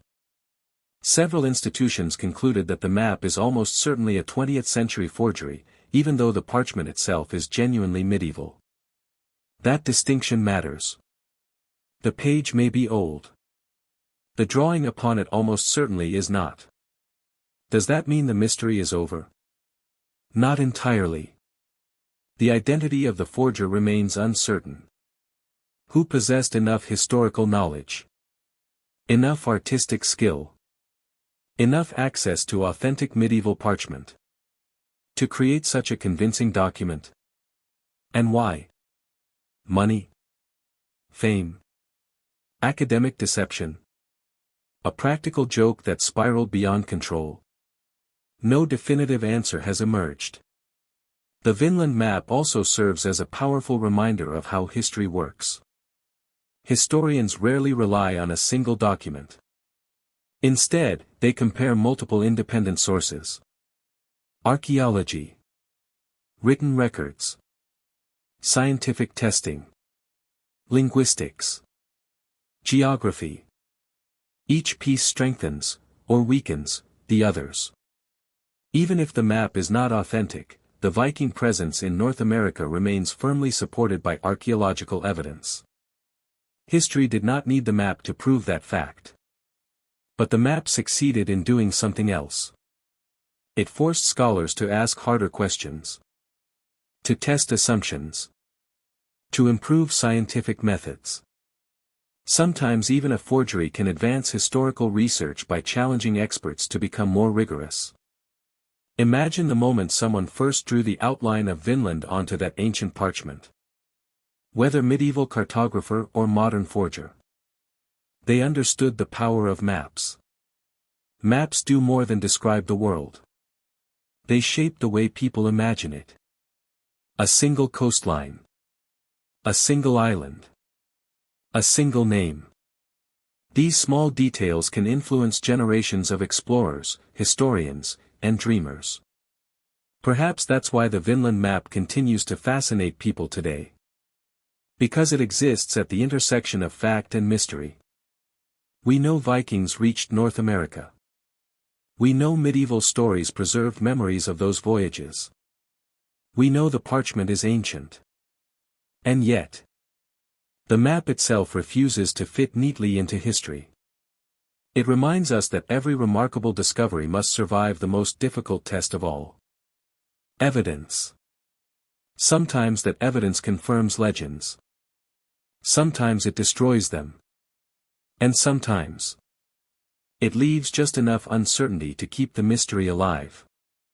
But if the Vinland map challenged our understanding of exploration, the next mysterious pages may reveal something even more astonishing. A manuscript created by one of the most advanced civilizations in the Americas, containing astronomical knowledge so precise that modern researchers still study it today. The Dresden Codex. Imagine holding one of the last surviving books of an entire civilization. Not a copy. Not a translation. An original.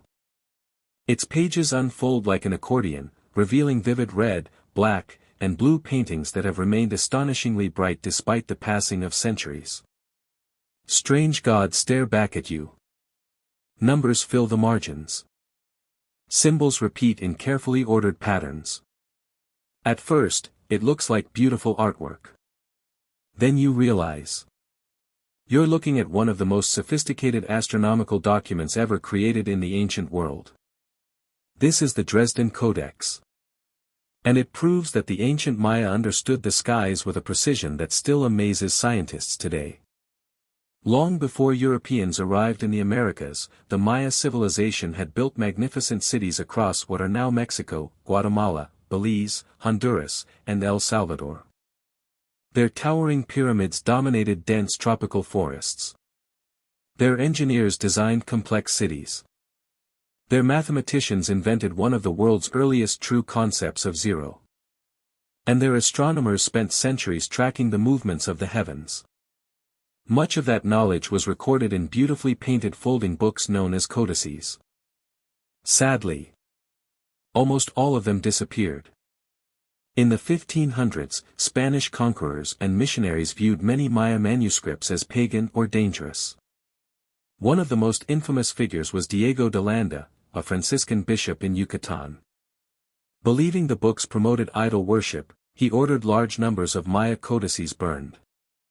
Centuries of history vanished in flames. Entire libraries were reduced to ash. Countless stories, scientific observations, religious traditions, and historical records were lost forever. Today, only 4 Maya codices are generally recognized as authentic. Among them, the Dresden Codex is the most complete. No one knows exactly how the codex reached Europe. By the early 18th century, it had entered the Royal Library in Dresden, Germany, where it was eventually recognized as an extraordinary artifact. Even then, scholars couldn't read it. The writing belonged to the ancient Maya script, which remained undeciphered for generations. The pages seemed filled with beautiful but silent symbols. The knowledge survived. The language did not. Everything began to change during the 20th century. Linguists, archaeologists, and epigraphers slowly unlocked the Maya writing system. Instead of simple pictures, researchers realized the script combined phonetic signs with logograms, symbols representing entire words. The codex gradually began to speak again. What it revealed astonished historians. One section contains remarkably accurate Venus tables.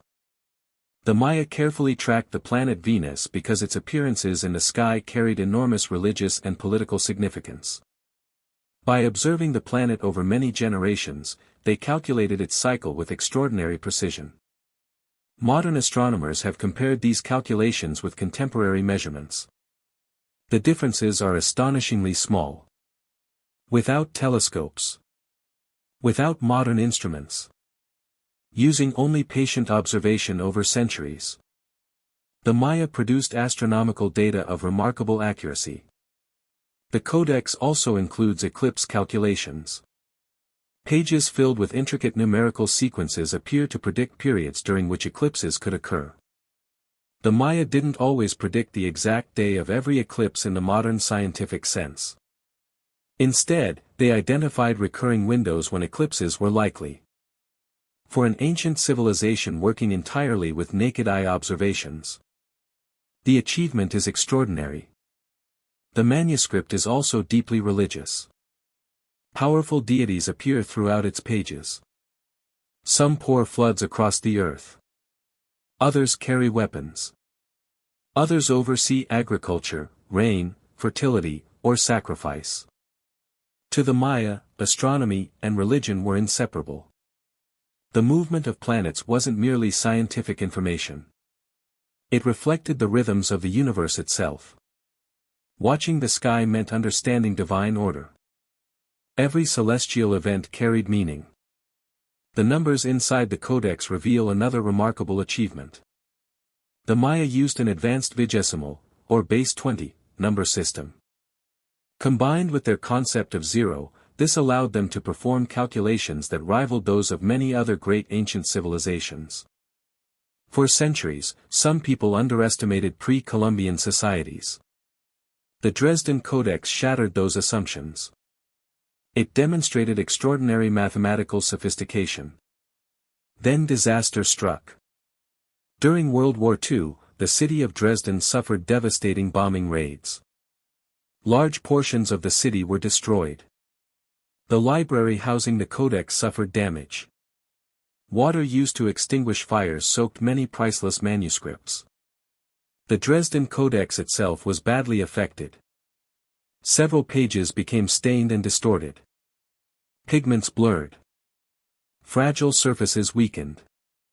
For a moment, it seemed possible that one of humanity's greatest surviving ancient books might finally be lost. Fortunately, careful conservation saved much of the manuscript.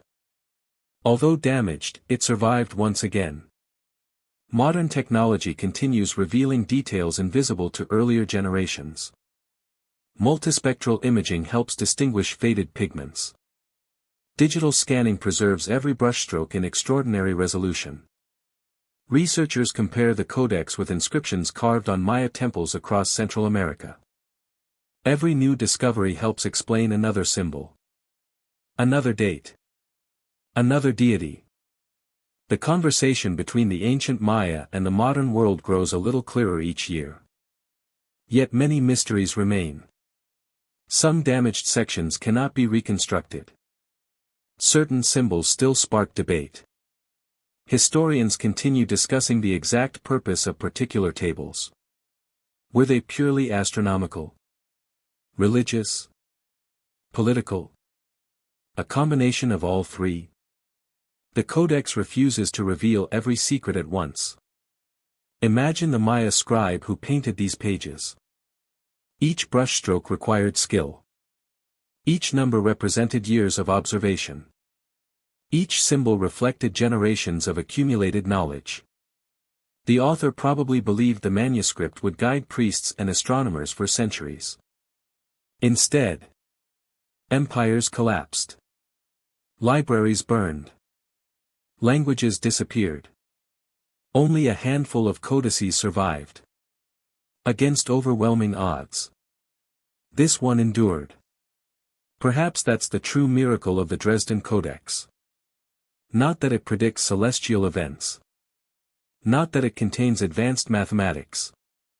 But that it survived humanity itself. Fire. War. Conquest. Neglect. Time. Again and again, history tried to erase it. Again and again. It refused to disappear.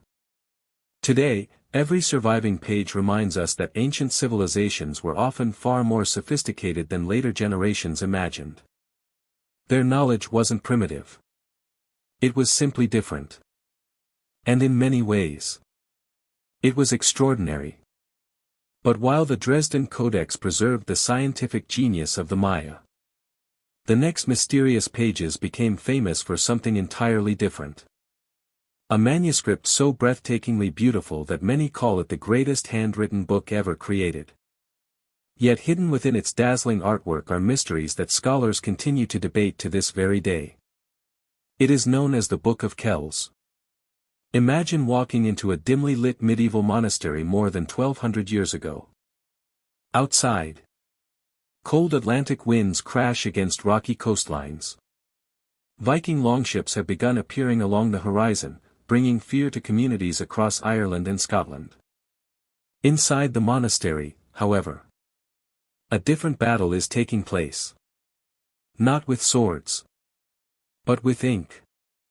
Dozens of monks sit silently at wooden desks, carefully painting tiny strokes of color onto sheets of fine calfskin. Every line must be perfect. Every letter is drawn by hand. One mistake could ruin weeks of work. Years pass. Then decades. Slowly, one of the greatest masterpieces in human history begins to take shape. A book so beautiful that many people later believed it could not have been created by human hands alone. This is the story of the Book of Kells. Historians believe the manuscript was created around 800 CE, probably by monks associated with the monastery of Iona, before eventually finding its home at Kells Abbey in Ireland. Its exact place of creation remains debated, but one fact is beyond dispute. The Book of Kells represents one of the finest achievements of medieval art. It contains the 4 Gospels of the New Testament, written in Latin. Yet calling it just a Bible would be like calling a cathedral just a building. Every page is a work of art. The manuscript contains hundreds of richly decorated initials, intricate borders, and breathtaking illustrations. No space was considered too small for beauty. Tiny birds hide among twisting vines. Cats chase mice through elaborate patterns. Human faces emerge from impossible knots. Serpents coil around letters. Angels appear where readers least expect them. Every page rewards careful observation. Look closer. And new details continue to emerge. Even after centuries of study. Perhaps the most famous page in the entire manuscript is known simply as the Chi-Rho page. It marks the opening of the phrase referring to the birth of Christ. Instead of writing the letters plainly, the artists transformed them into an explosion of color and geometry. Spirals. Interwoven ribbons. Mythical creatures. Countless tiny details. Some elements are so small they can barely be seen without magnification. The page seems almost alive. Modern viewers often struggle to believe it was created without modern tools. Yet it was. The pigments themselves reveal another remarkable mystery. Scientific analysis has identified minerals and materials that originated far beyond Ireland. Some colors likely came from regions as distant as the Mediterranean and possibly even Asia through complex medieval trade networks. Imagine the journey. Rare minerals crossing continents. Traveling by ship. Changing hands countless times. Eventually arriving at an isolated monastery on the edge of Europe. Every brilliant color inside the Book of Kells tells its own hidden story. But despite its extraordinary beauty, the manuscript has suffered greatly. Around the year 1007, historical records report that the Book of Kells was stolen from the church at Kells. The theft shocked the local community. When the manuscript was finally recovered, its magnificent jeweled cover had disappeared forever. Only the pages remained. The treasure surrounding the book had been stripped away. Fortunately, the manuscript itself survived. Barely. Centuries later, another mystery emerged. Several pages appear to be missing. No one knows exactly when they disappeared. Were they removed during the theft? Lost during centuries of handling? Or deliberately separated for unknown reasons? Those missing leaves continue to frustrate historians. What artwork vanished with them? What information was lost forever? We'll probably never know. The manuscript also contains tiny imperfections. At first, they seem surprising. Words occasionally repeat. Some lines stop unexpectedly. A few illustrations appear unfinished. Rather than diminishing its value, these details make the book feel deeply human. They remind us that behind every magnificent page stood real artists. Working by candlelight. Battling exhaustion. Making corrections. Continuing anyway. Perfection wasn't achieved through magic. It was achieved through extraordinary dedication. One question has fascinated researchers for generations. How long did it take to create the Book of Kells? No one knows. Some estimates suggest several years. Others propose decades. Considering the complexity of the artwork, many scholars believe multiple artists and scribes worked on the manuscript. Careful examination of handwriting and artistic style suggests different individuals contributed to different sections. Each brought unique skills. Yet together, They produced a masterpiece so unified that it appears almost the work of a single mind. Then came modern science. High-resolution imaging revealed details invisible to the naked eye. Researchers discovered faint guide marks left by scribes. Hidden corrections beneath layers of paint. Changes in artistic techniques. Microscopic brushstrokes. Every technological advance uncovers another layer of the manuscript story. Even after 12 centuries, the Book of Kells continues revealing new secrets. Its influence extends far beyond religion. Artists study its designs. Typographers admire its lettering. Historians examine its symbolism. Mathematicians marvel at its geometric precision. The intricate knotwork inspired generations of Celtic art. Its decorative style became one of the defining visual languages of medieval Europe. Few books have shaped artistic history so profoundly. Yet perhaps the greatest mystery isn't hidden in the ink. It's hidden in the minds of the people who created it. Imagine dedicating years of your life to a single book. Knowing most people would never learn your name. Working not for fame. Not for wealth. But because you believed beauty itself was an act of devotion. The anonymous monks who painted these pages disappeared into history. Their identities faded. Their monastery changed. Empires rose and fell. But their work endured. Stand before the Book of Kells today. And it's easy to understand why generations described it with awe. Not because it contains secret codes. Not because it predicts the future. But because it proves what human patience can achieve. Thousands upon thousands of tiny brushstrokes. Each insignificant on its own. Together. Creating one of the greatest manuscripts ever made. Sometimes the most mysterious pages aren't mysterious because we can't read them. They're mysterious because we can hardly believe people created something so extraordinary over 1,000 years ago. The Book of Kells reminds us that history's greatest wonders are often born not from miracles, but from relentless craftsmanship. And that may be the most inspiring mystery of all. But while the Book of Kells dazzles us with breathtaking beauty, the next mysterious pages point towards something far more explosive. A forgotten manuscript that appears to describe multi-stage rockets. More than 3 centuries before the space age began. Its name is the Cebu manuscript. Imagine opening a dusty manuscript written more than 400 years ago. Expecting to find ordinary military notes. Instead, you discover detailed drawings of multi-stage rockets. Delta-shaped stabilizing fins. Launch sequences. Propellant mixtures. Even ideas resembling clustered rocket systems. At first, it sounds impossible. How could a document created centuries before modern spaceflight describe technology that wouldn't become reality until the 20th century? Was it a lucky guess? A forgotten scientific breakthrough? Or something even stranger?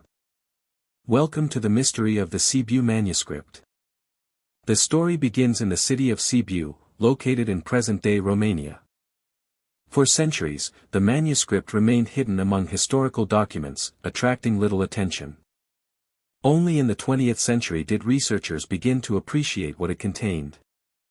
The document is generally attributed to Konrad Haas, an Austrian military engineer who worked in the Kingdom of Hungary during the 1500s. Haas wasn't a magician. He wasn't a prophet. He was an engineer. And that fact makes the manuscript even more fascinating. The document itself stretches across hundreds of handwritten pages. Most of it deals with military engineering. Fortifications. Weapons. Artillery. Practical technical problems. Exactly the kind of material one would expect from a 16th-century military expert. Then, the rockets appear. Not simple fireworks. Not ceremonial displays. But sophisticated concepts that seem astonishingly advanced for their time. One illustration immediately captures attention. It shows a rocket composed of multiple stages stacked one above another. Today, every major orbital launch vehicle, from the Saturn V to modern space rockets, uses staging. Once the first stage exhausts its fuel, it separates, allowing the upper stage to continue with less weight. This dramatically improves efficiency. Konrad Haas sketched a remarkably similar principle centuries earlier. Of course, his designs were never intended to reach orbit. But the underlying concept is unmistakably familiar. Another series of drawings shows triangular fins attached near the base of rockets. Modern engineers know that fins help stabilize flight. Without stability, rockets tumble uncontrollably. Haas clearly understood that balance mattered. Whether through experimentation or careful reasoning, he recognized aerodynamic principles far ahead of what many people associate with the 16th century. The manuscript also discusses different propellant mixtures. Black powder had already existed for centuries, but Haas explored ways of improving rocket performance through variations in composition. Some passages describe construction techniques. Others explain launch arrangements. The overall impression is striking. This wasn't fantasy. It was engineering. Naturally, sensational stories soon emerged. Some claimed Konrad Haas had secretly invented modern rocketry. Others suggested forgotten civilizations possessed advanced technology that later disappeared. A few even proposed impossible explanations involving time travelers or extraterrestrial knowledge. Professional historians reject such claims. The manuscript provides no evidence for science fiction. Instead, it reveals something perhaps even more impressive. Human imagination, combined with careful observation, can sometimes reach extraordinary conclusions long before technology catches up. One of the manuscript's most surprising passages isn't technical at all. Near the end, Haas reflects on war itself. After describing engines of destruction, he writes words that can be loosely summarized as encouraging peace rather than conflict. The exact wording varies slightly across translations, but the sentiment is remarkable. An engineer designing military technology. Warning against violence. It offers a rare glimpse into the personality behind the pages. Why weren't Haas's ideas widely adopted? The answer is surprisingly practical. The technology of his era simply wasn't ready. Materials remained limited. Manufacturing precision was poor. Reliable fuel production posed enormous challenges. Even brilliant concepts require the right industrial conditions before they become reality. The manuscript wasn't ignored because the ideas lacked value. It arrived centuries too early. When historians compare Haas's work with later rocket pioneers, an interesting pattern emerges. Many concepts had to be rediscovered independently. Knowledge isn't always passed smoothly from one generation to the next. Sometimes brilliant ideas disappear into archives, waiting for decades or centuries until someone opens the forgotten pages once again. Modern engineers studying the Cebu manuscript often express admiration rather than disbelief. They recognize that Haas wasn't designing spacecraft. He wasn't calculating orbital mechanics. But he was thinking systematically about propulsion, stability, and staging. Those ideas form the foundation of rocketry. The document reminds us that technological progress rarely happens in a single dramatic leap. It grows through countless small insights scattered across history. Imagine Konrad Haas sitting at his desk, ink staining his fingers, carefully sketching engines no one around him had ever seen. Did he believe future generations would build them? Did he hope someone would continue his work? Or were these simply intellectual exercises? Experiments on paper? We'll never know. History preserved his drawings, not his thoughts. Perhaps the greatest mystery isn't whether Haas predicted modern rockets. It's how many other brilliant ideas history has forgotten. How many notebooks disappeared in fires? How many inventions remain trapped inside private journals? How many discoveries arrived before society was capable of understanding them? The Cebu manuscript reminds us that innovation doesn't always change the world immediately. Sometimes it waits patiently inside forgotten pages, waiting for the future to catch up. And when that future finally arrives, people mistake forgotten genius for impossible prophecy. But if the Cebu manuscript hints at technology centuries ahead of its time, the next mysterious pages promise something entirely different. A collection of cryptic documents that many believe hide the location of one of the greatest buried fortunes in American history. Millions of dollars, hidden somewhere, with only a handful of coded pages to reveal the way. They are known as the Beale Papers. Imagine receiving a small iron box from a stranger. Before leaving, he gives you one simple instruction. If I never return, open it. Then he disappears. Not for weeks. Not for months. Forever. Inside the box are 3 pages filled with nothing but columns of numbers. No names. No maps. No explanations. Just hundreds of carefully written digits. At first, they seem meaningless. But according to the story, those numbers point to one of the greatest hidden fortunes in American history. A treasure worth millions. Hidden somewhere in the mountains of Virginia. And for more than 200 years. No one has been able to prove whether it truly exists. This is the mystery of the Beale Papers. The legend begins in the early 19th century with a man known as Thomas J. Beale. Very little can be verified about him. According to the published account, Beale led a group of adventurers westward around 1817, where they supposedly discovered an incredibly rich deposit of gold and silver. The amount of precious metal was said to be enormous. Far too valuable to transport all at once. So the group allegedly carried the treasure back east and buried it in a secret location in Bedford County, Virginia. To ensure it could someday be recovered, Beale created 3 encrypted documents. Each served a different purpose. One described the exact location of the treasure. Another listed the contents. The third identified the rightful heirs. Then he vanished. Years later, according to the story, Beale entrusted a locked iron box to a local innkeeper named Robert Morris. He instructed Morris not to open it unless Beale failed to return after several years. Beale never came back. After waiting far longer than instructed, Morris finally opened the box.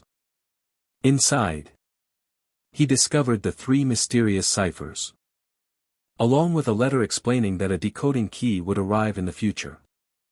It never did. For decades, the papers remained unsolved. Then another unnamed researcher supposedly took on the challenge. He noticed something unusual. The numbers ranged into the hundreds. That suggested they might correspond to words in a large book. After testing several possibilities, he made an astonishing breakthrough.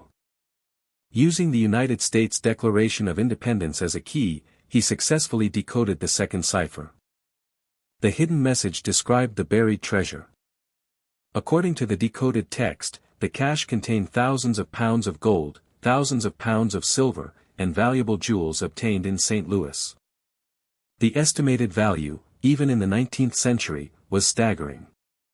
Today, it would amount to many millions of dollars. That discovery electrified treasure hunters. If one cipher could be solved, surely the others could as well. Except they couldn't. The first cipher, which supposedly reveals the treasure's exact location, remains unsolved.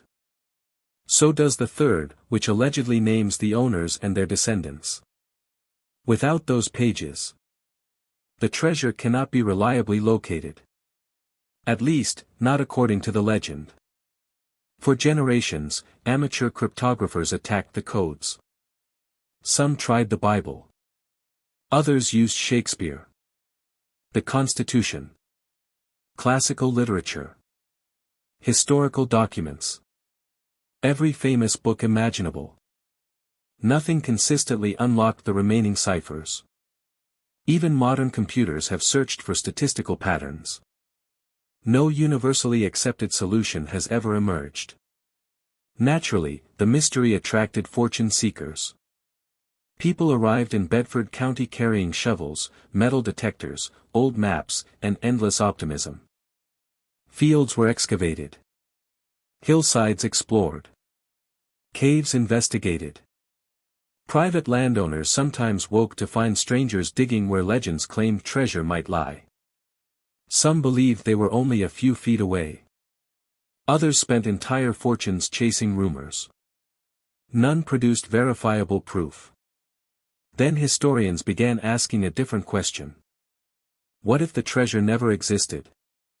Researchers carefully examined the earliest published account, which appeared in an 1885 pamphlet titled The Beale Papers. Curiously, almost everything we know about the legend comes from this single publication. Independent historical records confirming Thomas Beale's remarkable expedition are surprisingly scarce. Some scholars suspect the entire story may have been an elaborate literary invention. A clever puzzle designed to sell books. If that's true, it worked brilliantly. Because people are still trying to solve it nearly a century and a half later. Others remain unconvinced. They point out that history contains many examples of hidden valuables, coded wartime messages, and lost fortunes. Why should this case be impossible? Perhaps the surviving records simply haven't been found. Perhaps Thomas Beale used a different name. Perhaps the treasure lies exactly where the papers claim. Waiting beneath untouched ground. The absence of proof isn't proof of absence. And that's enough to keep hope alive. Cryptographers also remain fascinated. The solved second cipher demonstrates that the creator understood genuine encryption techniques. It isn't random numbers. It follows a structured book cipher system. So why don't the other two decrypt the same way? Did Beale use different keys? Were pages copied incorrectly? Did transcription errors destroy the solution? Or are the remaining ciphers based on books no one has guessed? Every possibility has been explored.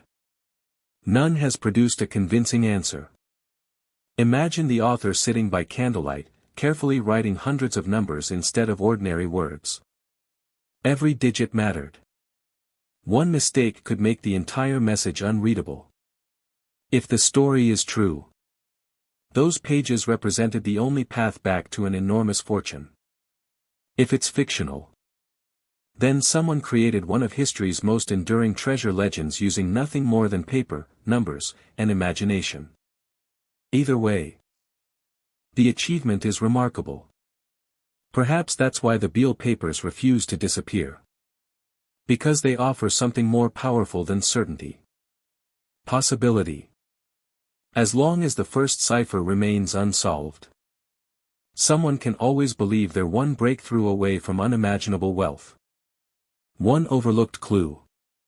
One forgotten book. One correct key. History has shown that mysteries built on hope can survive longer than almost anything else. And maybe that's the greatest treasure hidden inside the Beale Papers. Not gold. Not silver. But curiosity itself. For more than 200 years, those coded pages have inspired people to study cryptography, explore history, and dream about impossible discoveries. Few manuscripts have had such an enduring effect while proving almost nothing. Yet somehow, that only makes the mystery stronger. Because the greatest legends rarely survive on evidence alone. They survive on the possibility that, just maybe, this time, someone will finally solve them. But while the Beale Papers tempt us with buried treasure, The next mysterious pages reveal a machine so astonishing that some historians once believed it was impossible for the ancient world to have created it. A collection of inscriptions connected to an artifact often called the world's first analog computer. The Antikythera inscriptions. Imagine diving into the crystal-clear waters off a small Greek island. Sunlight filters through the sea. Ancient pottery lies scattered across the ocean floor. Then, you notice the outline of a massive shipwreck, frozen in time for more than 2,000 years. Among broken statues, shattered amphorae, and corroded bronze fragments, something unusual catches your eye. At first, it looks like nothing more than a lump of green rock. Covered in marine growth. Cracked by centuries underwater. Almost worthless.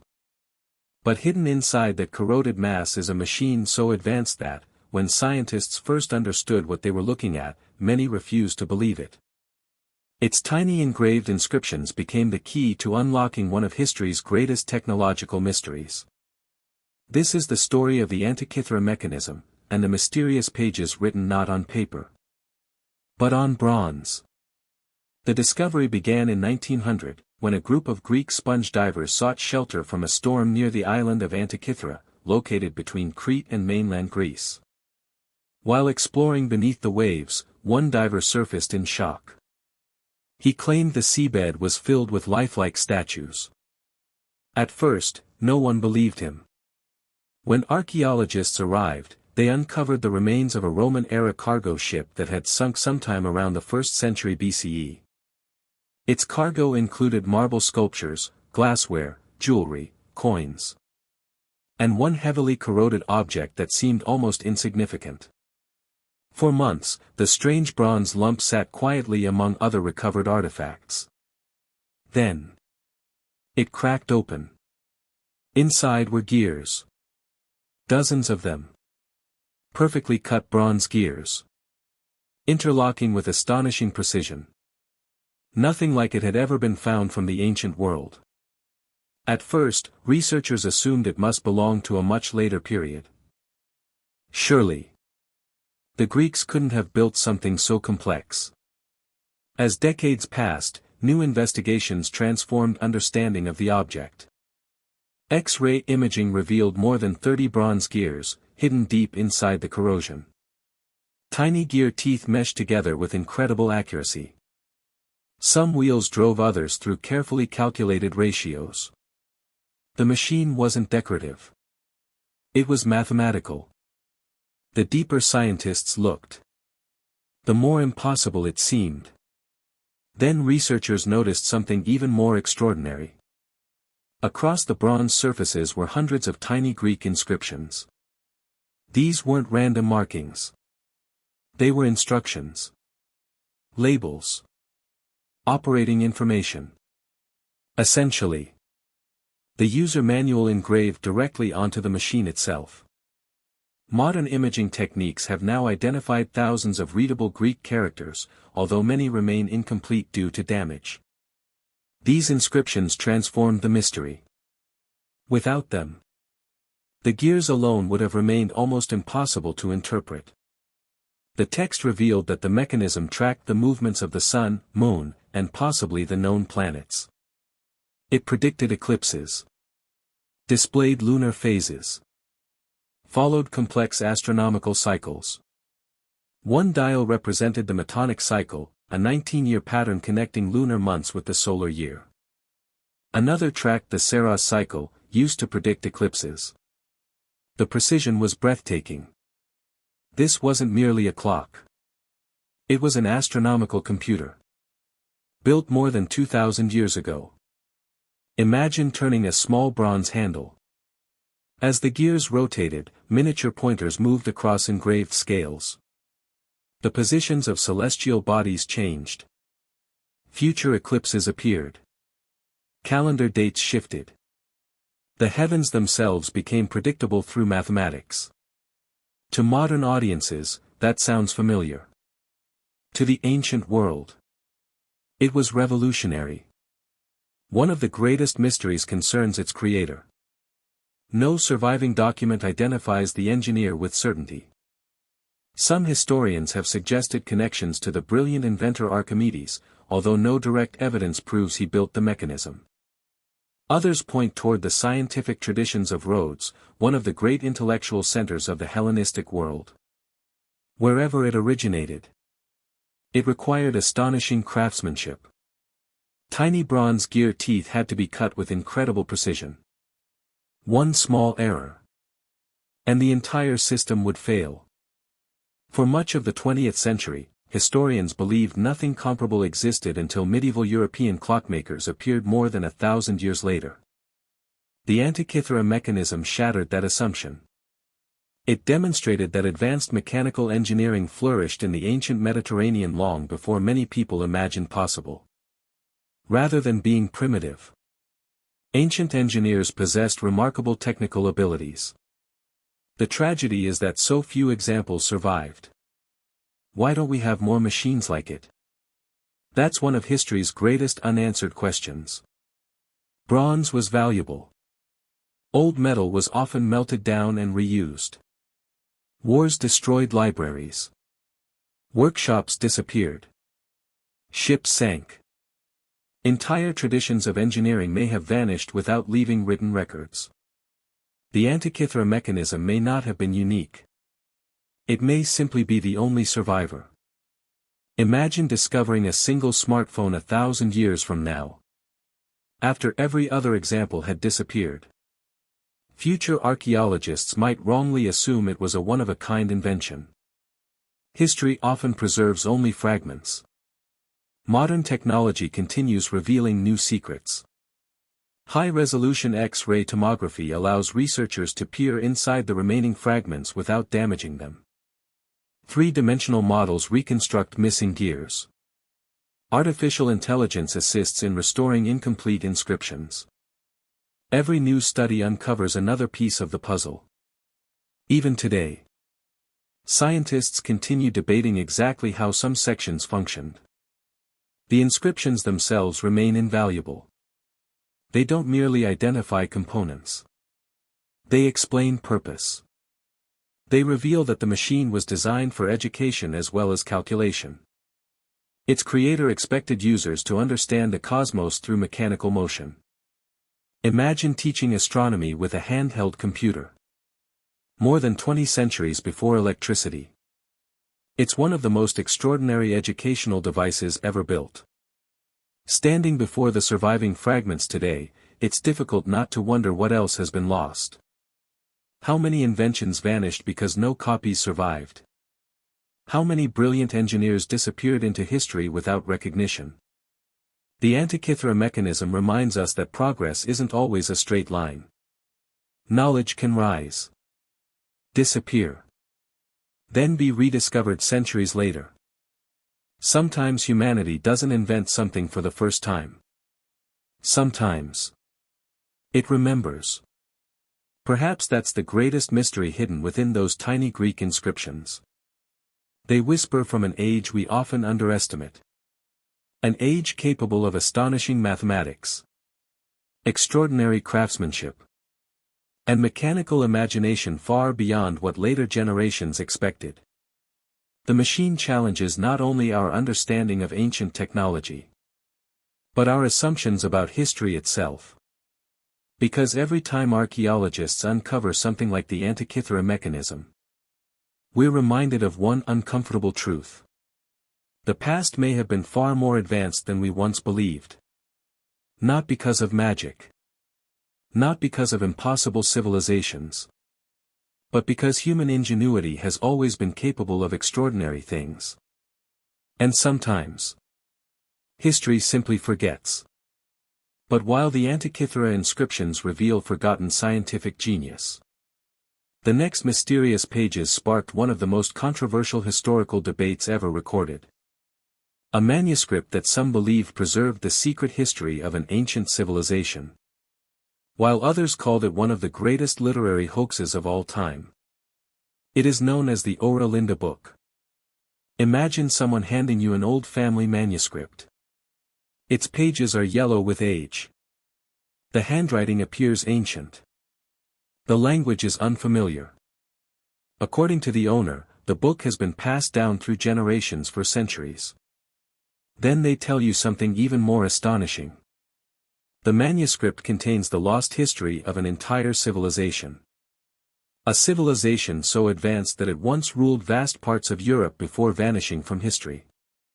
If true, it would rewrite everything historians know about the ancient past. If false, it would become one of the most convincing historical hoaxes ever created. Welcome to the mystery of the Oerlinda book. The story begins in the Netherlands during the 19th century.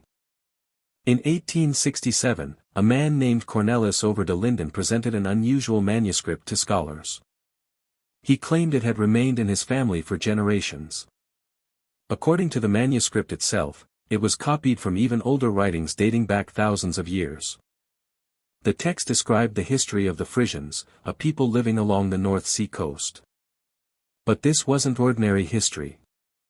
It spoke of ancient queens, great floods, lost civilizations, advanced societies, and dramatic events stretching deep into antiquity. If genuine, the manuscript would rival the oldest historical records in Europe. The language immediately attracted attention. It resembled Old Frisian, yet many words appeared surprisingly modern. Some scholars believed this reflected natural language change over centuries. Others became suspicious almost immediately. Could an authentic ancient manuscript really contain expressions that seemed far younger than its claimed age? The debate had begun.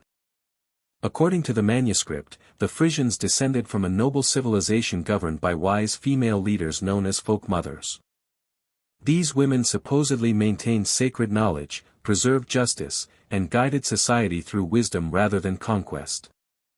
The narrative also described catastrophic floods that destroyed entire regions, forcing survivors to rebuild across Europe. Readers encountered accounts of distant voyages, political struggles, and civilizations that seemed to exist outside conventional historical timelines. It read less like a simple chronicle, and more like an epic legend. Naturally, excitement spread quickly. Some readers believed the manuscript preserved forgotten European traditions overlooked by mainstream history. Others compared it to Plato's story of Atlantis. Could this be another surviving memory of an ancient world lost beneath the sea? The possibilities seemed endless. But historians demanded evidence. The first problem involved the manuscript's provenance. No verifiable chain of ownership connected the document to the distant past it described. Everything depended largely on family tradition. Unlike well-documented medieval manuscripts preserved in monasteries or royal libraries, the Oerlinda book appeared suddenly in the 19th century. That immediately raised doubts. Where had it been? Why had no one mentioned it earlier? Then linguists examined the writing more closely. As specialists compared grammar, vocabulary, and spelling with genuine medieval Frisian texts, inconsistencies multiplied. Certain expressions reflected ideas and language patterns far more typical of the 19th century than the ancient periods claimed by the manuscript. The more experts analyzed it, the harder authenticity became to defend. Yet not everyone agreed. Supporters argued that unusual language might result from generations of copying and updating. Perhaps later scribes modernized older texts. Perhaps the surviving version preserved ancient traditions in revised language. After all, many historical manuscripts exist only through later copies. The argument sounded reasonable. But evidence remained limited. Another curious aspect involved the manuscript's worldview. It often presented remarkably modern political and philosophical ideas. Concepts of national identity, social organization, and cultural value sometimes echoed debates taking place in 19th century Europe. That coincidence struck many historians as suspicious. Was the manuscript genuinely ancient? Or was it reflecting the concerns of the era in which it first appeared? As research continued, many scholars gradually reached a consensus. The Oerlinda book is now widely regarded as a 19th century literary creation, rather than an authentic ancient historical document. Whether intended as satire, historical fiction, cultural commentary, or an elaborate hoax remains debated. Its precise purpose is still uncertain. The identity of its true author also remains controversial. Several individuals have been proposed. None has been conclusively proven. Ironically, the manuscript's rejection by mainstream historians only increased public fascination. Alternative history enthusiasts embraced it. Some claimed academia was suppressing uncomfortable truths. Others linked the text to Atlantis, prehistoric civilizations, or forgotten European empires. Over time, the Ora Linda book developed a second life, not as accepted history, but as a powerful cultural myth. The manuscript also serves as an important lesson in historical research. Authenticity isn't determined by how exciting a story sounds. It depends on evidence. Ink. Paper. Language. Provenance. Independent sources. Archaeological support. Every extraordinary claim must survive careful examination. Sometimes, a document fails that test. Yet even then, it remains historically valuable. Not because it tells us about the distant past, but because it reveals the hopes, fears, and imagination of the people who created it. Imagine the unknown author, carefully filling each page. If it truly was a 19th-century creation, they possessed remarkable talent. They blended mythology, invented history, political ideas, and linguistic imitation into a manuscript convincing enough to spark debate for more than 150 years. That's no small achievement. Great hoaxes require extraordinary creativity. Perhaps that's why the Ora Linda book continues to fascinate readers. Because it exists in a strange space between history and storytelling. Even when scholars identify a manuscript as inauthentic, the mystery doesn't completely disappear. Instead, the questions change. Who wrote it? Why? How did they convince so many people? Sometimes, those questions become just as interesting as the original legend. History is filled with documents that claim to reveal forgotten truths. Most fade into obscurity. A few endure. The Ora Linda book survives because it reminds us how much people long to discover hidden chapters of the human story. We want lost civilizations, secret histories, ancient wisdom.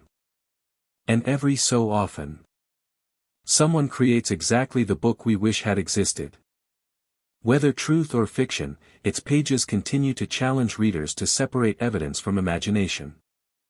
And in an age overflowing with information, that lesson may be more valuable than ever. But while the Ora Linda book blurred the line between history and legend, the next mysterious pages ignited one of Spain's greatest religious controversies. Ancient-looking texts that many believed revealed forgotten Christian traditions. Until questions about their authenticity divided scholars, clergy, and governments alike. They became known as the Lead Books of Granada. Imagine workers demolishing an old building in southern Spain. Dust fills the air. Stones that have stood for centuries begin to crumble.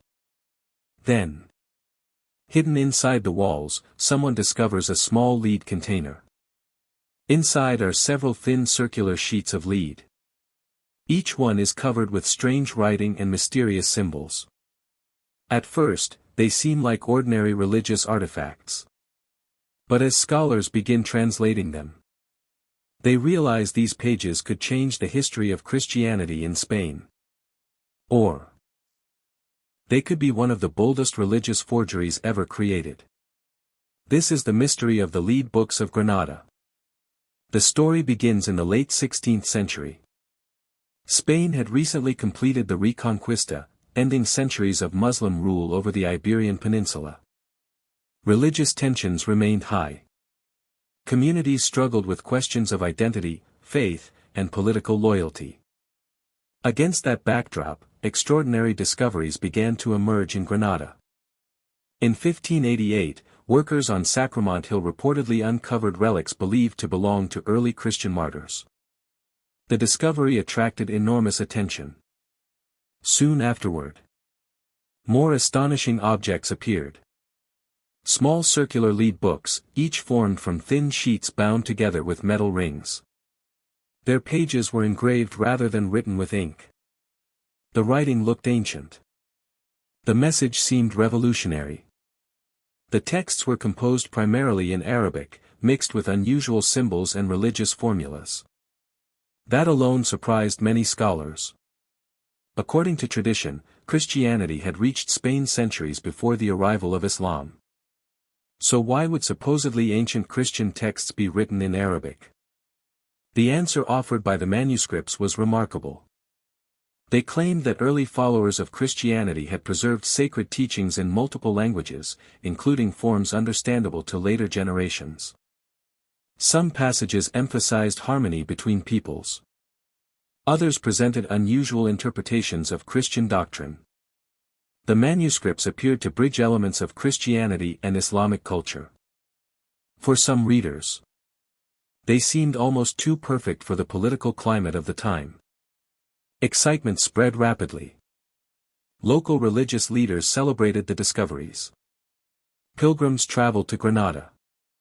Many believed Spain had uncovered priceless evidence of its earliest Christian history. The relics became objects of devotion. The lead books were treated with enormous respect. Yet not everyone was convinced. Scholars quickly noticed problems. The language did not resemble the forms expected from the earliest centuries of Christianity. Certain theological ideas reflected debates far more common during the 16th century than the 1st century. Some expressions appeared influenced by both Christian and Islamic traditions in ways that seemed historically unlikely. Questions multiplied. Were these truly ancient writings? Or carefully crafted documents designed for a specific purpose? The Vatican eventually became involved. Experts examined the manuscripts with increasing skepticism. Years of investigation followed. Linguists analyzed the Arabic. Theologians studied the doctrines. Historians compared the texts with authentic early Christian writings. Bit by bit, confidence in their authenticity weakened. Finally, in the late 17th century, church authorities concluded that the lead books were not genuine ancient Christian documents. Many of their teachings were formally rejected. But that ruling did not end the mystery. Who created them? And why? One of the most widely discussed theories points toward the Moriscos, Muslims in Spain who had converted to Christianity, often under intense political pressure. Some historians believe talented Morisco intellectuals may have composed the texts in an attempt to demonstrate that Arabic language and culture could coexist with Christian belief. If true, the manuscripts become something far more complex than a simple forgery. They become documents of survival. An attempt by a marginalized community to protect its cultural identity during an era of persecution. Other theories exist. Some suggest multiple authors worked together. Others argue that local religious enthusiasm encouraged people to accept the discoveries too quickly. Regardless of who created them, the craftsmanship was impressive. The engraved lead pages looked convincingly ancient. The mixture of languages and symbols gave the manuscripts an air of authenticity. For years, many educated people believed they had uncovered forgotten chapters of Christian history. Modern historians generally agree that the lead books are products of the late 16th century rather than the early Christian era. Yet dismissing them as mere fakes misses their importance.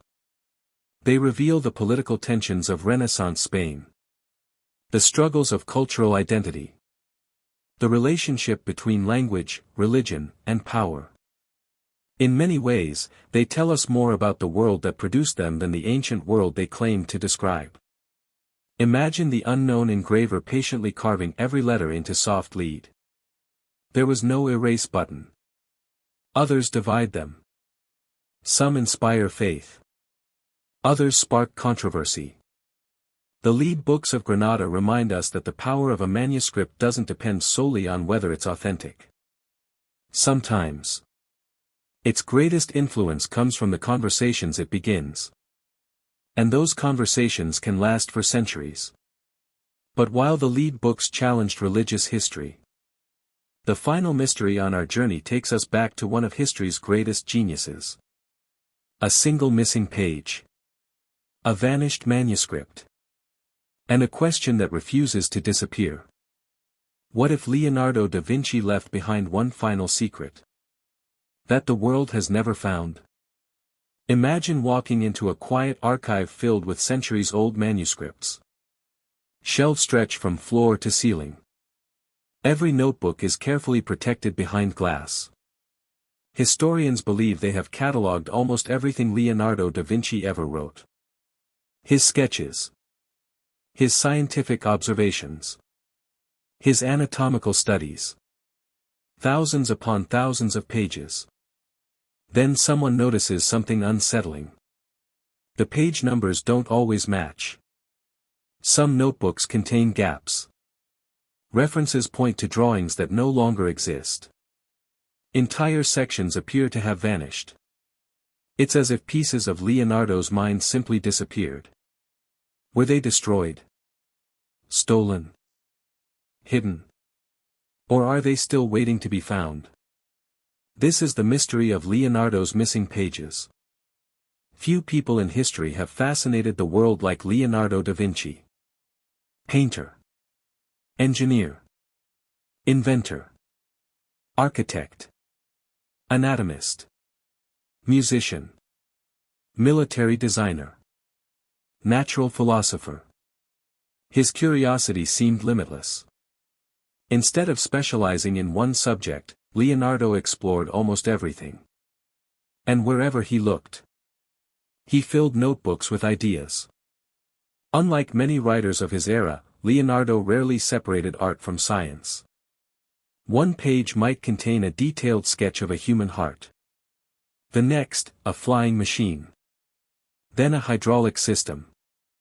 Then observations about clouds. His notebooks became extensions of his imagination.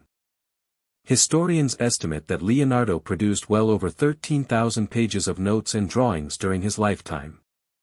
Today, only around 7,000 pages are known to survive. That means nearly half of his documented work has been lost. Thousands of pages. Gone. No one knows exactly what they contained. Some disappeared naturally. Paper is fragile. Floods. Fires. Wars. Neglect. Insects. Every century threatens old manuscripts in different ways. Countless historical documents have vanished through simple decay. It's entirely possible that many of Leonardo's missing pages suffered the same fate. But not all scholars are satisfied with that explanation.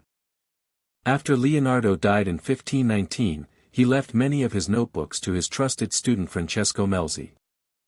Melzi carefully preserved the collection for decades. However, after Melzi's death, the notebooks gradually became scattered. Some were sold. Others were inherited. Individual pages were separated. Collectors removed drawings. Books were dismantled and reorganized. Over generations, Leonardo's life's work became fragmented across Europe. Imagine tearing apart the chapters of a great novel, then distributing them among dozens of libraries. That's essentially what happened. One of the most famous surviving collections is the Codex Atlanticus. Containing more than 1,100 pages, it preserves an astonishing range of Leonardo's ideas. Flying machines. Weapons. Mechanical devices. Mathematics. Architecture. Yet even this monumental collection shows signs of rearrangement. Pages have been rebound. Order has changed. Some sheets were mounted onto larger paper centuries later. Modern conservators continue untangling that complicated history. Then there is the mysterious Codex Leicester, famous for Leonardo's observations about water, astronomy, and geology. Unlike many Renaissance thinkers, Leonardo constantly tested accepted beliefs against direct observation. He questioned authority. He performed experiments. He trusted evidence. Many of his ideas anticipated scientific methods that became standard centuries later. But even these surviving notebooks hint at larger projects that no longer exist. References suddenly stop. Ideas remain unfinished. Questions are left hanging. It's like reading only half of an extraordinary conversation. Perhaps the greatest mystery concerns the pages that may never have been catalogued at all. Throughout history, forgotten manuscripts have emerged from monastery libraries, private collections, estate sales, and hidden archives. Could unknown Leonardo pages still exist? The possibility is surprisingly realistic. In the past century alone, several important Renaissance documents have resurfaced after centuries of obscurity. Sometimes, history simply misplaces things. Modern technology has transformed the search. High-resolution imaging reveals faded sketches invisible to the naked eye. Infrared photography uncovers erased notes beneath later writing. Artificial intelligence compares handwriting to identify authentic Leonardo manuscripts. Digital databases reconnect pages separated for hundreds of years. Each advance brings scholars closer to reconstructing his original notebooks. Yet the missing pages remain missing. Naturally, legends grew. Some claim Leonardo hid forbidden scientific discoveries. Others imagine secret inventions centuries ahead of their time. Time machines. Impossible weapons. Lost technologies. Professional historians urge caution. The surviving notebooks already reveal an extraordinary mind. There's no evidence that hidden pages contained miraculous machines beyond anything we know. The real Leonardo was remarkable enough without exaggeration. And yet, it's difficult not to wonder. Imagine finding just one forgotten notebook. One page tucked inside the binding of another manuscript. One sketch overlooked for 500 years. What would it show? A new painting? An unfinished invention? Observations of nature? Perhaps something completely unexpected. That's the irresistible appeal of missing manuscripts. They leave room for possibility. Leonardo himself rarely considered his work complete. Many pages contain revisions. Alternative designs. Questions written beside observations. He wasn't interested in appearing perfect. He wanted to keep learning. His notebooks capture thought in motion. Not polished conclusions, but curiosity itself. Perhaps that's why they continue inspiring scientists, artists, and engineers today. They remind us that asking better questions is often more important than finding immediate answers. The tragedy isn't simply that thousands of pages disappeared. It's that every lost page represented another glimpse inside one of history's greatest minds. Each missing sheet carried observations no one else recorded. Experiments no one else attempted. Connections no one else imagined. History didn't just lose paper. It lost perspective. Perhaps somewhere. In a forgotten attic. A monastery archive. A private family collection. Or an uncatalogued museum box. One of Leonardo's missing pages still survives. Waiting quietly. Its ink faded. Its edges worn. Completely unaware that the world has been searching for it for centuries. Until that day comes.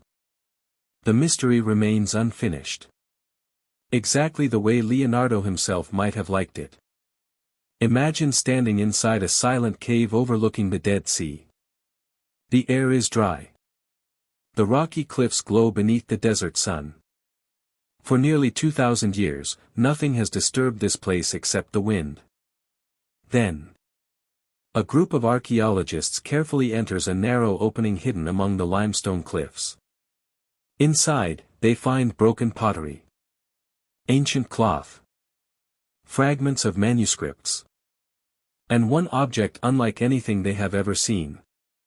It isn't made of parchment. It isn't written on papyrus. It isn't ink on animal skin. Instead, its words have been hammered into thin sheets of copper. A manuscript carved into metal. Why would someone go through such extraordinary effort? Because they believed the information it contained was too important to trust to ordinary paper. This is the mystery of the Copper Scroll.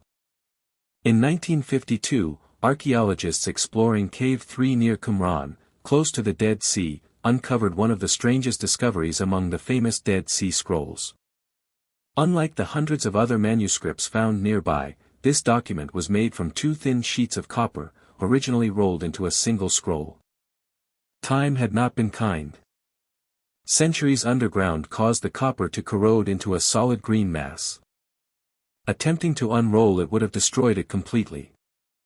For years, no one could read a single word. The problem demanded an extraordinary solution. Instead of unrolling the scroll, experts decided to carefully cut it into narrow strips using precision tools. It was a risky decision. One mistake could erase history forever. Slowly, piece by piece, the hidden text emerged. What scholars read was unlike anything they expected. Most of the Dead Sea Scrolls contain religious writings, biblical texts, hymns, or community rules. The Copper Scroll is completely different. It reads like an inventory. A long list of hidden treasures. One entry after another describes locations where vast quantities of gold, silver, sacred vessels, and valuable objects were supposedly buried. The directions are surprisingly practical. At the ruined stair. Near the aqueduct. Beneath the third stone. 40 cubits deep. There are no dramatic speeches. No prayers. No stories. Just location after location. Almost like an ancient treasure map. If the scroll is accurate, the wealth it describes would be staggering. Some estimates suggest the listed treasure could total dozens of tons of gold and silver. Adjusted for modern value, it would rank among the greatest hidden fortunes in history. Naturally, treasure hunters became fascinated. But almost immediately, a difficult question appeared. Who buried this treasure? Several theories compete. One proposes that the riches belonged to the Second Temple in Jerusalem, hidden shortly before Roman forces destroyed the city in 70 CE. According to this idea, priests secretly scattered sacred treasures across Judea to prevent them from falling into Roman hands. Another theory suggests the wealth belonged to the Jewish community at Qumran itself. Others argue the list may describe treasures gathered over generations from multiple locations. No theory explains every detail. Then another mystery emerged. Many of the landmarks mentioned in the scroll no longer exist. Ancient roads disappeared. Buildings collapsed. Rivers changed course. Place names evolved. Even if the treasure were real, modern explorers struggle to identify the locations with certainty.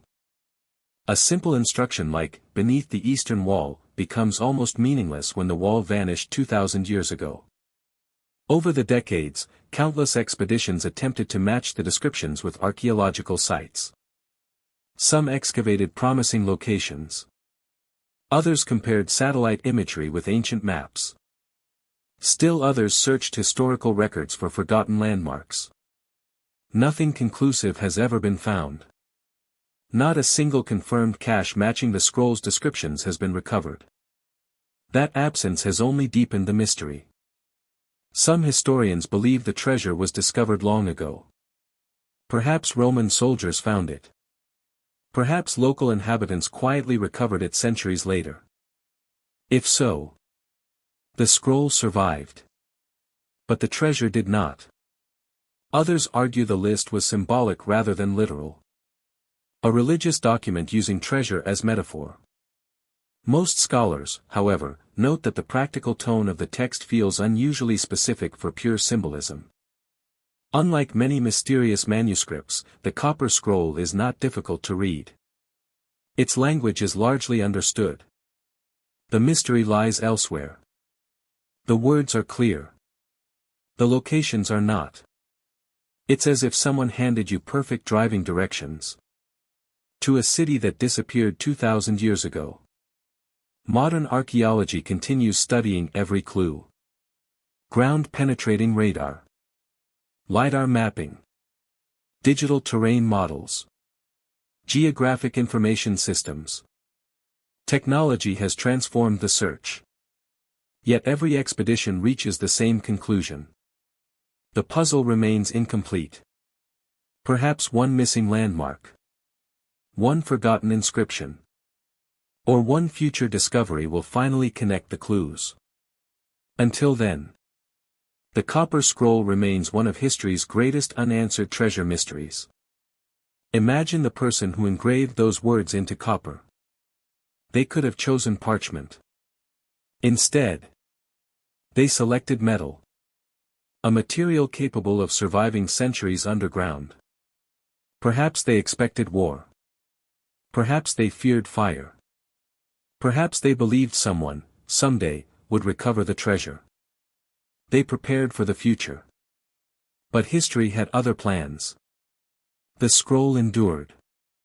The treasure, if it ever existed, vanished. Maybe that's why the copper scroll feels so different from every other manuscript. It doesn't ask us to interpret philosophy. It doesn't challenge religion. It doesn't hide behind an unknown language. Instead, it presents something far more tempting.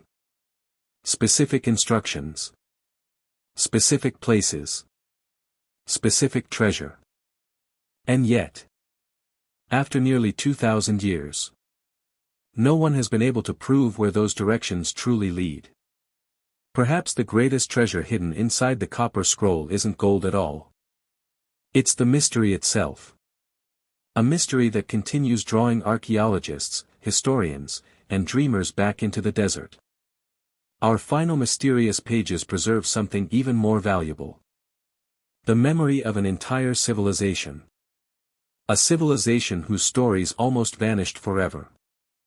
Had one manuscript not survived, an entire world of mythology, history, and belief might have been lost. This is the remarkable story of the Popol Vuh. Imagine an entire civilization losing almost every one of its books. Libraries burn. Temples are abandoned. Generations of stories disappear into smoke. The myths that explained the creation of the world. The legends that gave meaning to life. The history of kings. The wisdom of ancestors. All of it seems destined to vanish forever. Then, against impossible odds, one manuscript survives. Not because it was protected by an empire. Not because it was locked inside a royal library. But because someone quietly copied its words in secret. Those pages would become one of the greatest historical rescues ever recorded. This is the story of the Popol Vuh, the sacred book of the Kitch Maya. Long before Europeans reached the Americas, the Maya built one of the world's most sophisticated civilizations. They constructed magnificent cities hidden within dense jungles. Developed advanced mathematics. Created one of the few fully developed writing systems in the ancient Americas. Tracked the movements of planets with astonishing precision. And told stories that explained humanity's place in the universe. Those stories were passed down for centuries. Some were spoken aloud. Others were carefully written in folded bark paper books known as codices. But when Spanish conquistadors and missionaries arrived in the 16th century, much of that written heritage was destroyed. Books that preserved centuries of knowledge were burned as pagan texts. Entire libraries disappeared. Countless voices fell silent. Yet one tradition refused to die. Sometime during the mid-16th century, an unknown Kitsch Maya author wrote down ancient oral traditions using the newly introduced Latin alphabet. Instead of the old Maya hieroglyphs, the stories were preserved in written Kitsch. It was a remarkable decision. The language survived. The stories survived. And hidden inside those pages was the memory of an entire civilization. More than a century later, around 1701, a Dominican friar named Francisco Jimenez encountered the manuscript while serving in what is now Guatemala. Unlike many earlier missionaries, Jimenez recognized its extraordinary importance. Rather than destroying it, he carefully copied the original Kitsch text and placed a Spanish translation beside it. His manuscript became the bridge between two worlds. Without his work, the Popol Vuh might have disappeared forever. Ironically, the survival of one of the Maya's greatest books depended on the careful handwriting of a European priest. The Popol Vuh begins not with kings or wars, but with creation itself. Before the earth existed, there was only sky and sea. The creators gathered in silence. They spoke. And the world emerged. Mountains rose. Rivers flowed. Forests spread across the land. Animals appeared. Yet something was still missing. There was no one to remember the creators. No one to speak their names. So the search for humanity began. The creators' first attempt failed. They shaped animals. The creatures could cry out. But they could not speak as humans would. Next came figures made from mud. They collapsed. They dissolved. Then came people carved from wood. They walked. They talked. But they lacked hearts. They forgot gratitude. According to the Popol Vuh, these wooden people were destroyed, and some traditions say their descendants became the monkeys of the forest, a symbolic explanation for humanity's imperfections. Finally, the creators formed people from maize. Corn. The crop that sustained Maya civilization. These new humans could think. Remember. Understand. Only then was creation complete. One of the most beloved sections tells the story of the hero twins, Hunahpu and Xbalanque. Their adventures read like an epic fantasy. They outwit monsters. Challenge arrogant rulers. Descend into the terrifying underworld known as Xibalba. There they face impossible trials designed to destroy them. Darkness. Blades. Fire. Bats. Illusions. Again and again, intelligence triumphs where strength alone would fail. These stories entertained audiences for centuries, but they also carried deeper meanings about sacrifice, renewal, balance, and the cycle of life. For modern historians, the Popol Vuh is priceless. Not because every event is meant to be read as literal history, but because it reveals how the Maya understood the universe. It preserves religious beliefs, social values, political ideas, astronomical symbolism, and cultural identity. Without it, countless aspects of Maya civilization would remain forever misunderstood. The manuscript doesn't merely preserve stories. It preserves a worldview. Yet mysteries still surround it. The original 16th century manuscript copied by Jimenez has never been found. Only his transcription survives.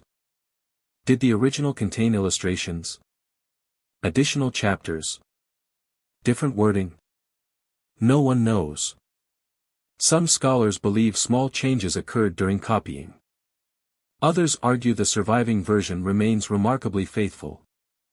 The truth disappeared with the original pages. Even today, researchers continue comparing the Popol Vuh with inscriptions carved on ancient Maya temples and monuments. Remarkably, many names and themes appear across both sources. Scenes once considered purely mythical have been linked to artwork created centuries before the surviving manuscript. Each discovery strengthens confidence that the Popol Vuh preserves traditions reaching deep into the classic Maya world. Its roots extend far beyond the arrival of Europeans. Imagine the anonymous Maya scribe who first wrote those ancient stories using a new alphabet. They understood what was happening around them. Books were disappearing. Old traditions were under threat. Languages were changing. If these stories were not recorded, future generations might never know them. So they wrote. Not for fame. Not for reward. But for survival. Because sometimes the greatest act of resistance is simply refusing to let memory die. The Popol Vuh reminds us that civilizations are more than monuments. More than pyramids. More than kings. They are stories. The stories parents tell children. The stories that explain where people come from. Why the stars move. Why life matters. Lose those stories. And a civilization begins to disappear. Save them. And it can live forever. As our journey through history's 20 mysterious pages comes to an end, one truth becomes impossible to ignore. The greatest treasures humanity has ever created were not always made of gold. Some were written in fading ink. Others were carved into copper.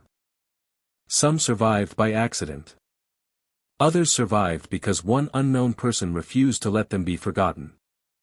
Each manuscript we've explored tonight carries more than words. It carries hope. Curiosity. Faith. Knowledge. Warning. Imagination. And the enduring desire to leave something behind for future generations. Perhaps, somewhere in the world, another forgotten manuscript still lies hidden beneath desert sands. Inside a sealed monastery. Or deep within an unopened archive. Waiting for the right person to turn the next page. Because history is never truly complete. There is always another mystery waiting to be discovered. And sometimes, the smallest page can change the entire story of humanity. If you enjoyed uncovering these forgotten manuscripts and mysterious pages from history, make sure to subscribe to Zyra Mist and join us for more cinematic documentaries exploring the world's greatest unsolved mysteries, lost civilizations, ancient discoveries, and unexplained historical events. Leave a comment telling us which mysterious page fascinated you the most, and if there's another historical mystery you'd like us to investigate next. Until our next journey. Stay curious. Keep questioning. And remember, history doesn't always hide its greatest secrets underground. Sometimes, they're waiting quietly between the pages of an old forgotten book.